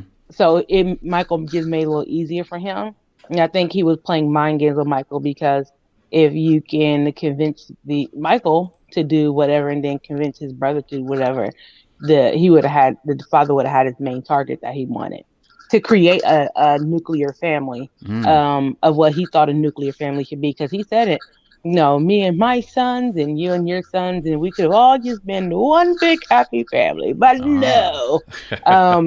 So that was already his target. So I think he was like playing mind games with him to get him to want to seem cool or be more in the fold with them. So it'd be easier for him to kind of trick him to become a vampire, because he didn't turn him the traditional way that you would normally turn someone to become a vampire.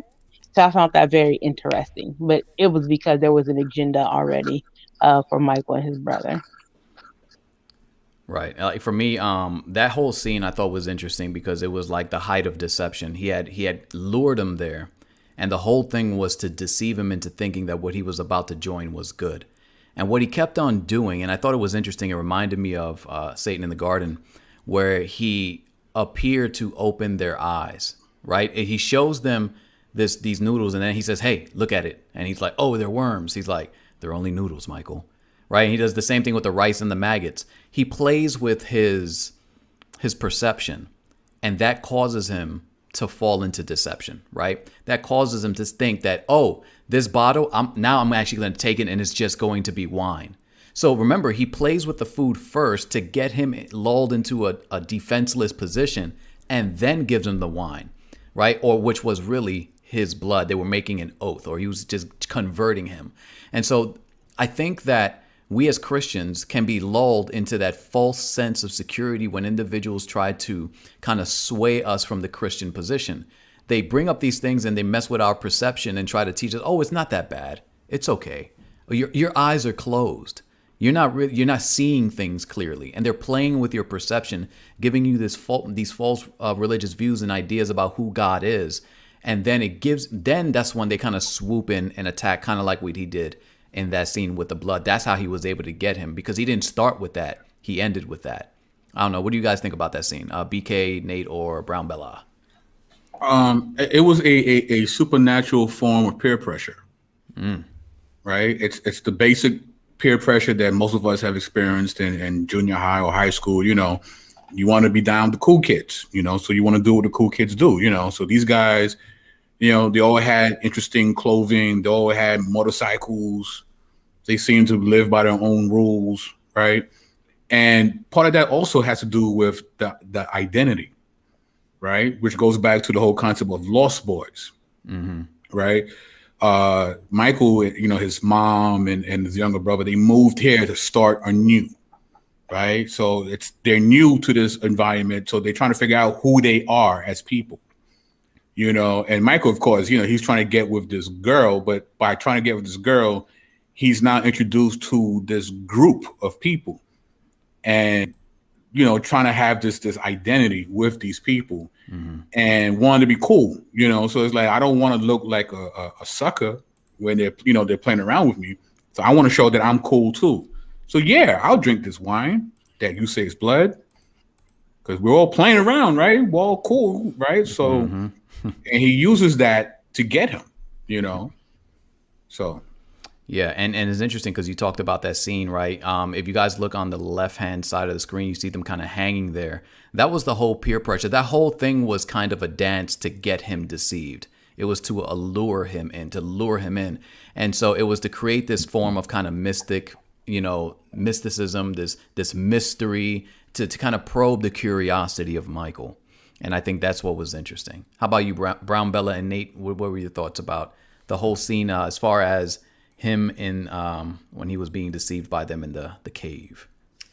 Well, to me, it's a classic case of hazing. It could be because I have all this fraternity and sorority stuff fresh on the brain. But why do you have that on the brain, by the way, Miss Titus? Did you do anything recently about that? I recently released a video discussing whether or not Christians should pledge fraternities and sororities. Thank you for the shameless plug. There you go. Make sure you guys go and subscribe to go watch that video. All right, go ahead. But yeah, like they have to do all these rituals in order to be accepted by the group. And why is he doing this? Because he wants to get this girl. And that's what a lot of college students do. I know everyone doesn't pledge so that they can get girls or popularity, but a lot of people pledge for that reason, right? To me, it's the exact same thing. You see a pretty girl, you want to be popular, you want to, have all the perks that come along with being with this group. So you'll literally risk your life.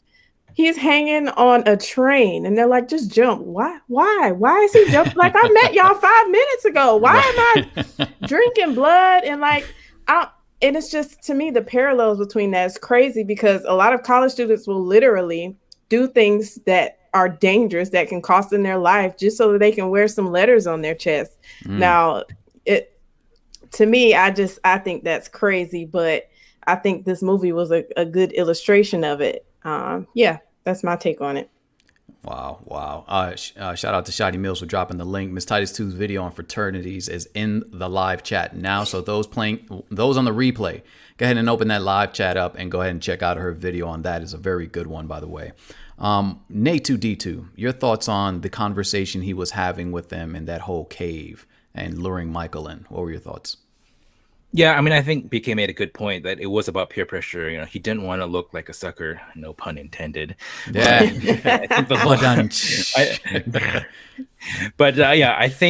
think the game, I think, was it wasn't just about deception. I feel. I mean, I think that's part of it, but he's trying to make him feel like a fool in a way.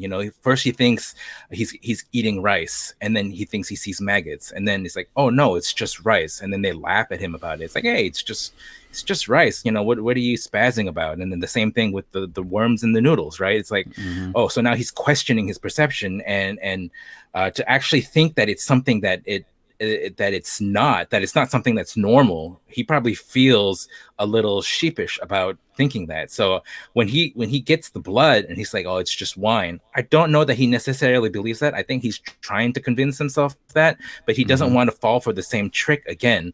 I mean, it's sort of a Jedi mind trick where it's like making him feel like, if I question this, then it's going to be the same thing again, where I see the noodles as worms or the rice as maggots, and they laughed at him, and as a teen, he doesn't like how that feels, and I think that's the tactic that you see a lot of times from in the live chat or in debates when dealing with in apologetics. I feel like you see that kind of thing a lot from the Muslims or the Hebrew Israelites when they're debating you. They don't actually use, a lot of times they don't use like actually good arguments. They phrase questions in such a way to make you feel like you're a fool for thinking a certain way. It's you get somebody that's like, oh, so you believe that Jesus was sinless, but he died for your sins. So you think it's good that an innocent person had to die. So that's justice, it's kind of like, okay, whatever, ha ha ha. I think it's kind of the same thing where it's like They make you feel like a fool by framing something in a certain way where it's like if you question it or you accept it, then or you reject what they're trying to offer you, or that you look like a fool. And I think that was kind of their tactic, and that's. I mean, that's, I call it a Jedi mind trick because I think someone who has a stronger will, a stronger mind can resist the need to feel like they fit in with them. They don't care about getting mocked. So that's I think that's what I saw from that scene. Very, very insightful. I like the fact that you talked about kind of front loading a question, right? To the point where they make you feel foolish for refusing their foolish argument. And it's kind of like, a catch-22. BK, Benjamin Handelman has a message here for you. He says, in a deleted scene, they pressure Mike to be a Yankees fan. So despicable. Is that true, BK? Or is Benjamin Handelman a liar? He's a liar!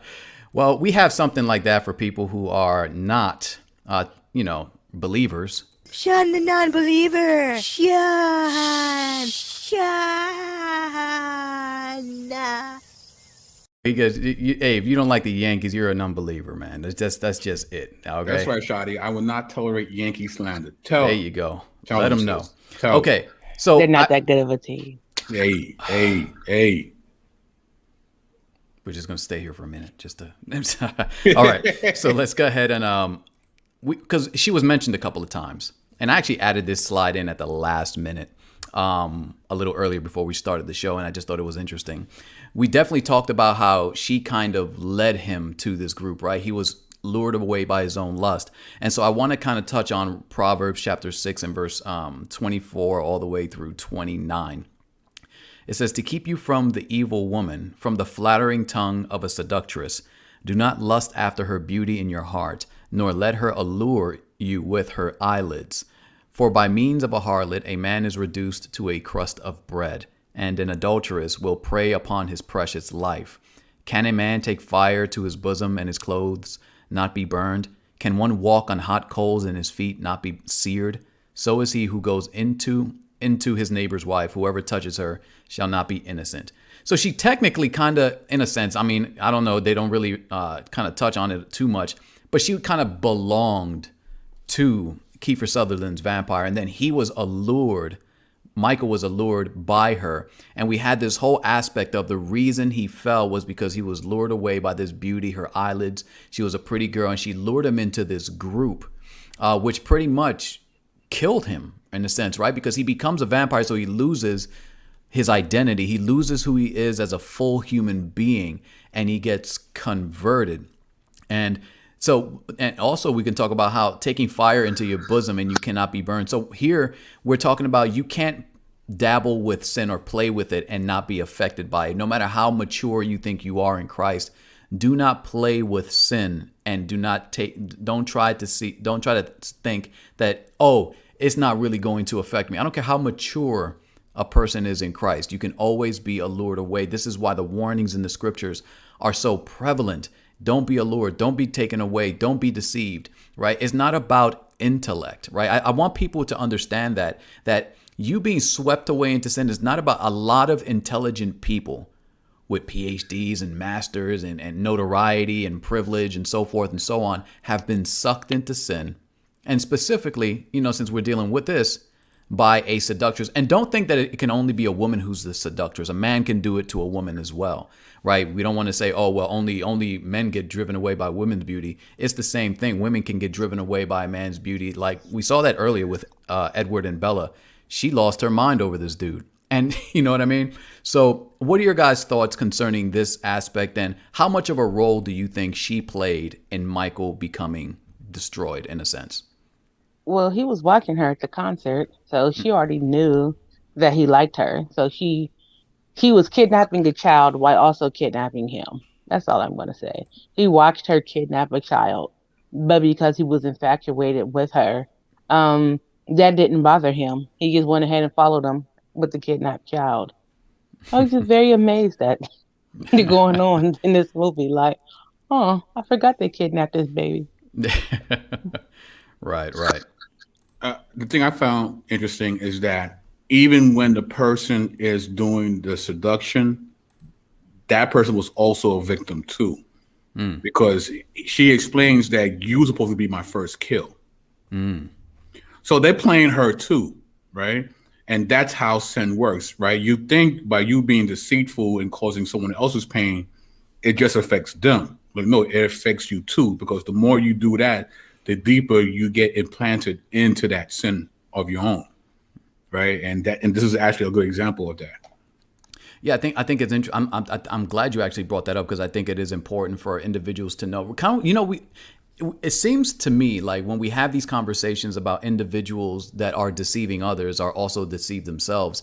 You know how we talked about in The Matrix, right? How people are being taken over. And this seems to be a common theme that keeps coming up, or maybe it's because I just keep bringing it up. The fact that in The Matrix, in the film, the agents were able to easily take over the bodies of individuals who are not awake.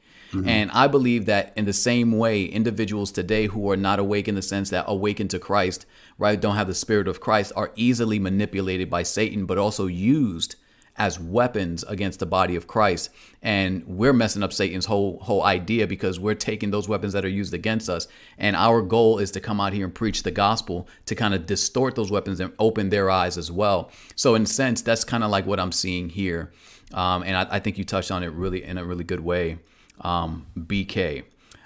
Brown Bella, can you, I'm going to ask you a unique question, Brown Bella, because she has a page about woke relationships.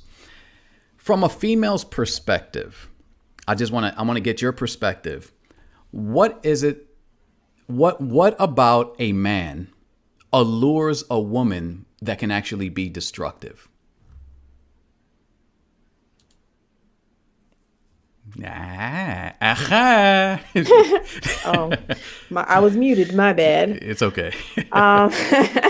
Looks probably is one thing, and sometimes confidence, and maybe even because other women are attracted or want that person, or somebody that has power. Those things I think can draw women in, and they can be problematic. Wow. You know, I like what you said, but one of the things that kind of stood out to me about what you said was the fact that because other women like that person, then that person all of a sudden kind of becomes attractive or more attractive than you would have found him if you would have just saw him on your own. And it's talking about kind of like the concept of peer pressure, right? Because we think peer pressure is just something that happens in high school, but it actually happens all the time. We are constantly, our feelings are constantly being manipulated a lot about, you know, the people that are around us. This is why scripture talks about how, you know, bad company corrupts good manners. You know, it's an individual, like you can say, oh, I'm a strong individual, but if you surround yourself with individuals who are doing wickedness, eventually it's going to carry you over, no matter how strong you think your will is. So I think you touched on a really, really good point there, Ms. Titus. Thank you for that. Nate, any thoughts about the allure of a woman? No, I'm not going there. Okay. All right. So we got to talk about this part, the soundtrack. Now, the opening theme song to this film, period, is hands down one of the best opening themes to a film, period. And what I found interesting was not necessarily, well, of course, the theme is haunting. And shout out to Warrior Woman for singing it on Facebook. I think she did an awesome job. I want to make sure she tries to record a whole track. She did amazing. Yeah, her voice is perfect for it. I knew it would be. I knew it would be. And we have two singers. We have Miss Titus too as well. She dropping tracks on Facebook as well. So, you know, go ahead and cop that album, Miss Titus 2, Twilight Wannabe. All right. Wow. So what we're gonna I'm just playing. Okay. So the film, I mean the song Cry Little Sister. First, before I go into what the song is actually about, I want to get your guys' impression of the song. That's the opening song of the film. What were your thoughts? Let's start with BK. I mean, it's a great way to open up. I think it's great. It's like good soundtracks help kind of tell the story of the film. You know what I mean? And I feel like the whoever picked songs for the soundtrack did an excellent job, and they fully understood the overall vibe of the movie, right? And this song really sets the pace. Mm-hmm. You know what I mean? So, okay. Brown Bella, what do you think about the track? I know you got that it was creepy, but why? Why was it creepy? It was creepy. I don't know, with the little kids singing. It kind of felt almost like a choir, like it had like some religious type of undertones to it. But it was perfect for this movie. Just a creepy song, though. You know, it's interesting. I was reading some comments under the track because I would listen to it because I like the track. And I was reading some of the comments, and they said exactly kind of what you said. They said, "Why is it that when children sing in a song, it's really, really creepy?" Like that's what everybody was saying. It was like all the way through. It was like, why are kids so creepy in songs? And here's my opinion. Here's why I think it's creepy. It's because you're taking innocence and putting it in a wicked context, and right. I think that's what makes it creepy. I don't know. Those are my thoughts. But Count Shelula, what did you think about Cry Little Sister? I think it was the perfect opening for a movie about us. It fits us perfectly. It sets the scene for what's about to come. You know, like, I'm probably going to die or come close to it because this song is giving me an inclination that I should probably run and not be bothered. But you know what?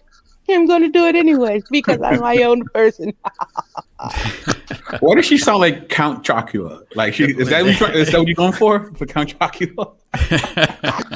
I'm going to be coming for you if you keep making comments. Leave me alone. All right, there you go. He's going to be the Bleed K apologist. All right, Nate 2D.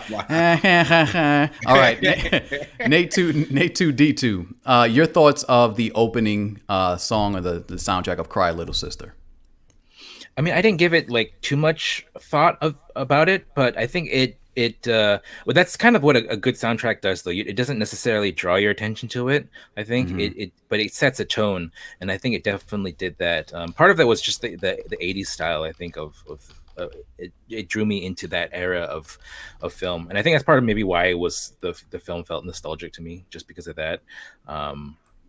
And the cinematography too, I think. But yeah, it was a good way to kind of give a background or a tone to what the film was about. It gives it atmosphere, I guess. Yeah, it does set the atmosphere and the tone. And what's interesting, I'm just going to read a little bit of the lyrics and then tell you the individual who wrote the song and kind of built it and what was his purpose behind it. So Miss Titus 2, she said that it has some kind of biblical undertones. It's creepy with the kids. But think about the track. It says, thou shalt not kill, thou shalt not die, right? The last fire will rise behind those eyes. Black house will rock. Blind boys don't lie. Immortal fear, that voice so clear. Through broken walls, that scream I hear. Then, of course, it's Cry Little Sister, come to your brother. But the chanting, it constantly says, thou shalt not fall, thou shalt not die, thou shalt not fear, thou shalt not kill. Those are like some of the lyrics in the song. So that's where that kind of biblical undertone comes from. But according to the creator of the track, this is what he has to say. Well, Gerard McMahon, at the time the movie was released, wrote the song after being given a script by Gary Lamel. The musician usually looked at a cut of films before writing music for them, but the Lost Boys script immediately connected with him on a personal level. At the time, he was living in New York City, a place he described as Gotham-like vampire place in very dark times, and connected that influence with the story he read in the screenplay, Cry Little Sister. Started coming together in the artist's head within half an hour. Mike Mainieri provided a hypnotic beat to tie the tune together. McMahon wrote the lyrics in a couple of hours and recorded the demo. 2 days later, he received a call from the director, Joe Schumacher, saying he'd nailed it.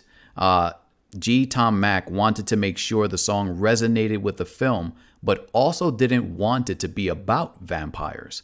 So he wrote the song about a rejected youth's longing for family, something he felt nearly everyone can relate to on some level. So when you hear the track, you're not even thinking that, like, to me, I didn't think about, oh, this is about some kid who's longing for family. When you read the lyrics, it kind of still feels a little like that's not really the motivation in the song. Because to me, I don't get the vibe of a kid longing for family. But maybe it is, you know what I mean? But here's a couple of things that I find interesting. When individuals have these stories about, oh, these songs suddenly came to me, I think is inspired by something, right? I think it's inspired by a spirit, something inspired them. And so one of the things I think, Shadi Mill, she said, very Children of the Corn-ish. I was thinking the same thing. Were you? Yes, I was. Oh, man.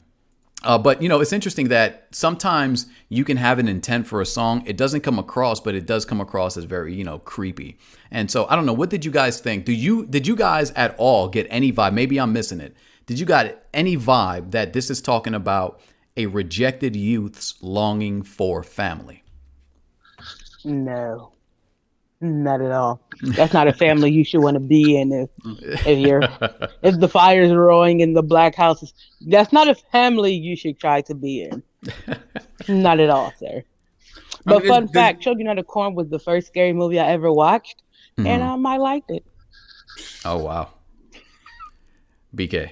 I mean, there's definitely a desperation and a desire. Like that's the vibe I get from the song. Like there's a wantingness that isn't really good. It's a desire that's definitely bad, but it's a longing that person is you know, they don't mind receiving satisfaction of this particular wanting, even though this wanting is not good. Right. Like I've always felt that about the song. About the song. Yeah. Well, because I'm looking at a portion of the lyric. I'm trying to find where this lonely kid is at. But he says, "Blue masquerade, strangers look on. When will they learn this loneliness?" So I think that portion I could kind of see where he's kind of looking at all these people with their masks on, and when will they actually understand the loneliness I feel, you know, of maybe not having a family. So I can see it there, and maybe I have to kind of force it in some way for it to mean that for me. But Nate, any thought? Well, you know what? Let's go ahead and just wrap up and kind of talk about what are the things that Christians should be aware of with these kind of films, and let's just end with that, right? BK, what should Christians, especially young Christians, when they look at films like this about vampires and demons and stuff like that, what should they be aware of? That as exhilarating as it might feel at the time, it's a feeling that can't be substantiated for a long period of time. It's like any other sin. You know, when you engage in that particular sin, it is the best feeling in the world. But it's also the most fleeting, right? It's very similar to, well, because of where I live, you know, I know a lot of crack addicts. And the thing they will tell you is they're all chasing the first high. Because it never feels as good as the first time they get high with crack. So their entire addiction is trying to get back to that first high. But they never can get that because you can already have a first time in anything. Right. And sin kind of preys on that. It's like it's a nostalgia. It plays on your nostalgia of the original time you sinned. And you're always looking for that original high, but you're never going to achieve it. So, you know, that's interesting. I remember I was watching a documentary about individuals who are addicted to meth and things like that. And you touched on an aspect that I think you kind of masterfully put it together with sin, because one of the things that the guy said is that kind of similar to what you said, they're always chasing that first experience, that first high. But then what I found interesting was that he said, not only are you chasing the first high, now you just have to keep doing the drug to even feel normal. Right. You know what I mean? Because it takes you so below normal that you have to do all these drugs that are destructive just so you can get to feel no longer is high even possible. Right. Now it's just to feel like how you feel just naturally now. And so that means it brings you low, and sin does the same thing to you. In that it makes you feel good when it first happens. You feel excited. It's like this whole new world, and you know, it has this allure. But then eventually it breaks you down so far that you wish that you can just get back to the point where you didn't sin in the first place. And so, excellent tie-in. Bella, how about your thoughts on that aspect as far as it relates to what do you think Christians should look out for in both these films? Definitely what y'all have pretty much already said. When you sin, it has consequences, and a lot of times sin causes you to have some kind of fear because of those consequences. You know, Bella is now afraid that this guy is going to come kill her. Michael is afraid that he's going to be stuck being a vampire. Now he's got all these vampires coming to kill him, possibly coming to kill his whole family. And it's like, for what? The pleasures of sin, they're temporary. And Christians are supposed to look at things that are not temporary. We're supposed to look at things from an eternal view, because we know that this is not the end. This is just the beginning for us. We have an eternal life to look forward to. So don't look at just right now. Don't make the same mistakes that those characters made. Yeah, that's it. Amen. Live your best life later, right? Later. Shoddy Mills says, sin costs you more than you want to pay and keeps you longer than you want to stay. I agree with that, sis. Good one. Michelle. My twin is a very wise woman. But so are you. So share some of your wisdom. What is something that Christians... Okay, creepy. All right. All right. What is something that Christians should watch out for in films like this? In films, just watching it as a viewer, know that you should protect your children, because these kids was just running around doing whatever they wanted to do. Was not a parent in sight to watch nobody. Okay, so just watch your children. Protect your children. There was a kid being kidnapped in the beginning of Lost Boys. Like, I mean, Nobody watching their kids. Just nobody, not even the little one. No, just watch your kids. And on top of just watching your kids, also when we enter relationships, there's a lot of red flags. Edward was like, I watch you when you're asleep. That'd have been enough to me, be like, fam, this probably ain't the best thing for me. I just can't do this. You watching, I don't know you, and you watching while I'm asleep. And then like he literally being blurred away by this girl while she's kidnapping a kid. Like, just you Wow. okay with her kidnapping? Like that was a red flag to me. Like he kidnapping a kid and you just like, you okay with this? Like you think they know this kid? Like you could clearly see they know this kid. I digress on that part. That in when we watch stuff, understand that we can't start to take this as real life. We can't take this into our biblical worldview, and we can't be suggesting it to people who don't understand these kind of things. Like if they don't know like how to contextualize it or understand it, we probably shouldn't be like, you want to watch the Twilight with me? Well, for one, it's a terrible movie. You can't ask nobody to watch it with you.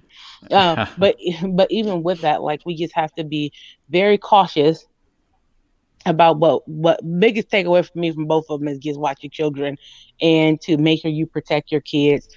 In that if you allow just a little leaven will leaven the whole lump, because just a little she started becoming obsessed with him because he didn't like her.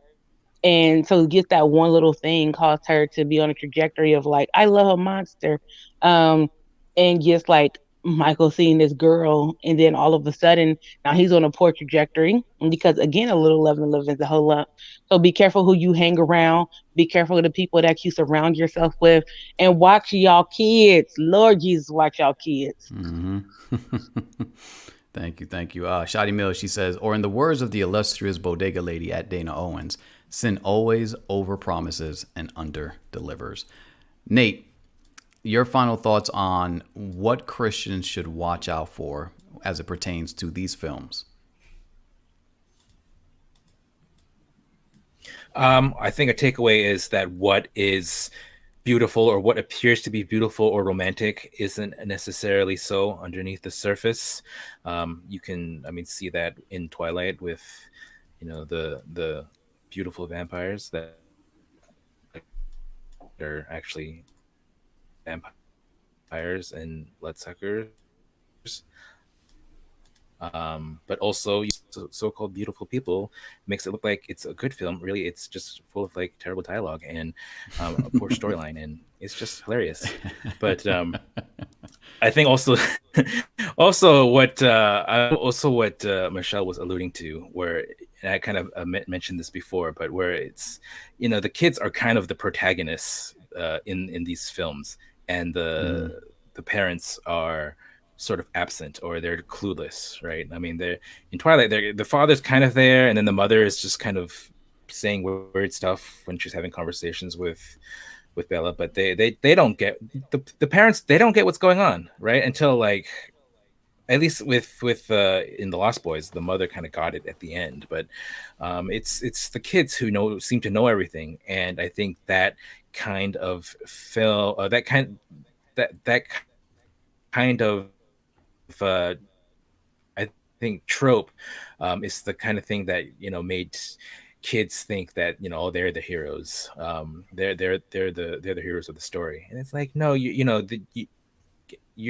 not the protagonist of your own story. It's from a Christian worldview, God is who's the story is about, right? But I think these films kind of let you have that fantasy where you as the kid are better than everyone else. You have more insight than all the adults. That's just they probably still do that these days. That's the kind of films that I grew up with, the kind of things that you're drawn into. And because they're trying to sell something to kids, right? They're trying to get you to buy it or get the parents to take their kids to the movies. And so I don't think it's even that they're trying to get across some kind of moral. They just want to draw you in and get you to buy what they're selling. And so I think we should strive to say, okay, this is not what it's supposed to look like. Make sure it doesn't look like that. Don't be like those parents, and make sure that your kids understand that this is just not how the world works. Excellent insight. Miss Titus too. She says, I should have also said being careful about downplaying occult practices and the seriousness of sexual sin. Did you want to expound on that? You just want to drop that knowledge right there? I mean, it kind of speaks for itself, but yeah, people get introduced to occult practices a lot of times by watching this kind of stuff, reading these kind of things, especially now it seems like everybody's into this syncretism and you never know.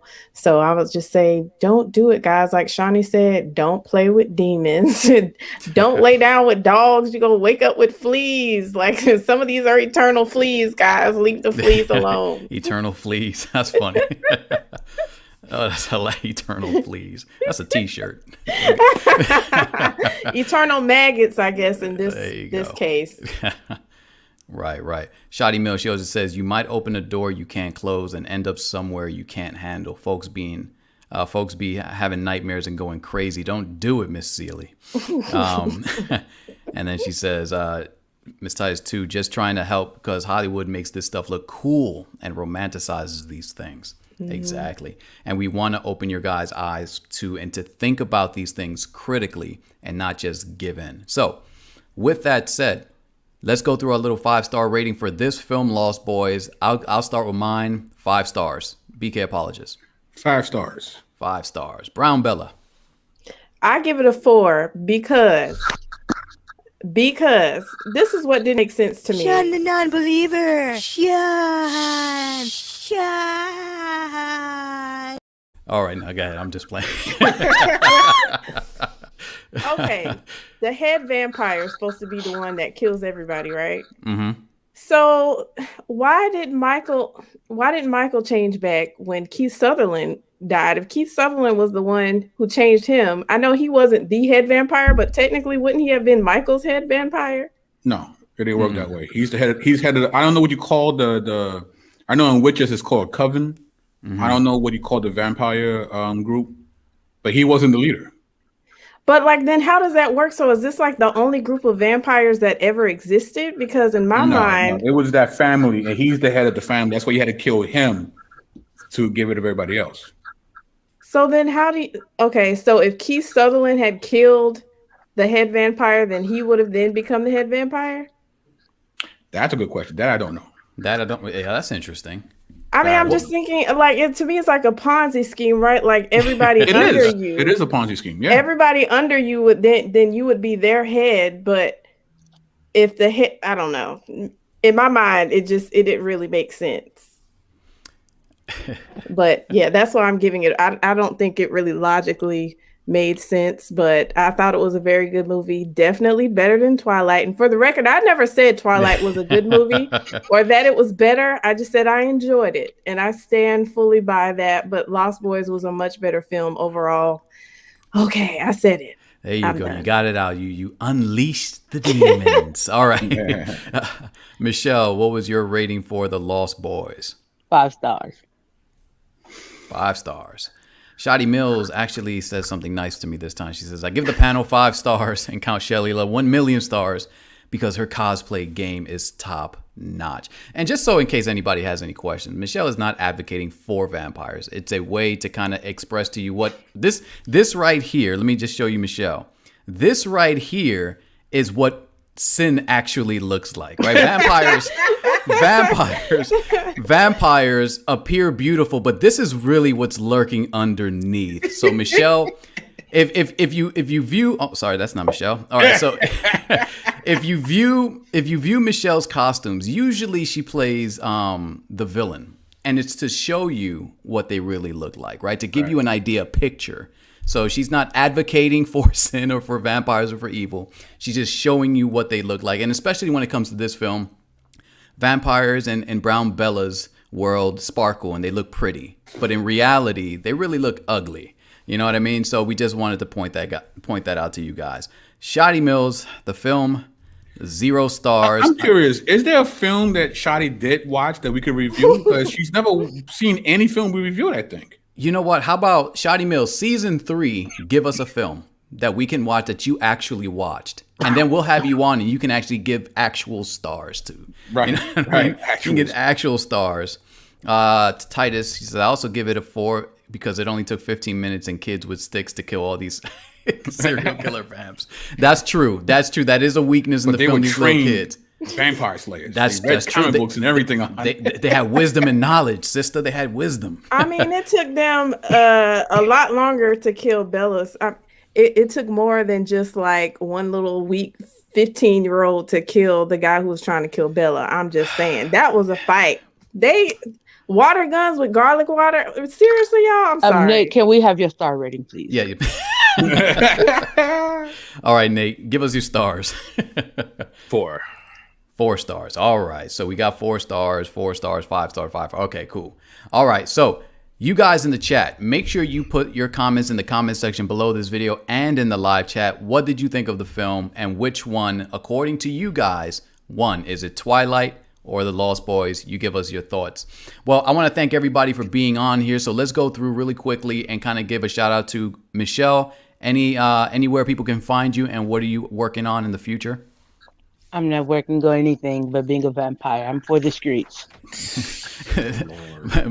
Dracula for the streets. Gotcha. All right. Nate2D2, where can people find you and what are you working on anything new? You can find me on Real Reviews. I will be wherever there's a lack of Asian representation. I'm glad we got the TA of the UA over here on Real Reviews. That's wonderful. Wonderful. Miss Titus 2, what are you working on? Where can people find you? Plug away, plug away, plug away. I'm still working on more videos talking about African-American Greek organizations. So be on the lookout for those. And you can catch me on Bodega Friday nights. There you go. There you go. Shout out, shout out. BK Apologist. Anything you got coming down the stream and where can people find you? Yes. You could definitely find me on YouTube, BK Apologist on YouTube. Tomorrow I'll be linking together with the new and True ID, Mr. Adam Coleman, where we will be commenting on the comment sections of the videos we've done refuting Young Pharaoh. Are they all good comments, by the way, just to kind of tease people? No. So they left you some bad comments. You're going to be responding to that. Oh, yeah.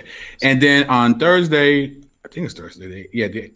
Thursday I will be with Pastor Troy, not the rapper, but the actual pastor, and Chris, Brian Samuel, where we'll be discussing Supreme Clientele, client-patron relationship with Christ. And then, of course, Friday, Bodega. There you go. Cool. As for me, of course, you can find me every Monday at 8 p.m. Eastern Standard Time here on Real Reviews. Make sure you guys subscribe. All the links to everything I'm about to say is in the description box. I make it easy. Also, we are going through the book of Malachi on Saturday Night Live with SOC. So this upcoming Saturday at 8 p.m. Eastern Standard Time, we're going to be walking through Malachi chapter 2. If you haven't seen Malachi chapter 1, it's a lot of really good information. I suggest you watch that. But we are going to be covering Malachi chapter 2 verse by verse. And then we're going to cover Malachi chapter 3 and 4. You don't want to miss the last one, but you don't want to miss the first two because it's going to be a bigger impact going in there with the context when we get to chapter 3, which is usually the chapter everybody loves talking about. Are you robbing God? But go ahead and be there. And of course, I'm going to be dropping videos weekly here and there. Today, I dropped a video dealing with the social media dangers that Christians should watch out for. So make sure you guys go check that out. Again, the video is on my other page, Servant of Christ Ministries. So just type in youtube.com/Servant of Christ Ministries or go to the link in the description box below. If you want to support the channel, all links are in the comments in the description box. And if you want to become a patron and support these ministries to help grow and help us reach more people, you can do that as well. With that said, God bless you guys. Take care. Oh, and the other Real Reviews is going to be about the Snyder Cut this upcoming Monday. So make sure you guys watch. It comes out Thursday officially, but kind of like Wednesday midnight, you can actually watch it. So make sure you guys watch that. And we're going to be covering the Snyder Cut. With that said, God bless, take care, and I will see you on the next one.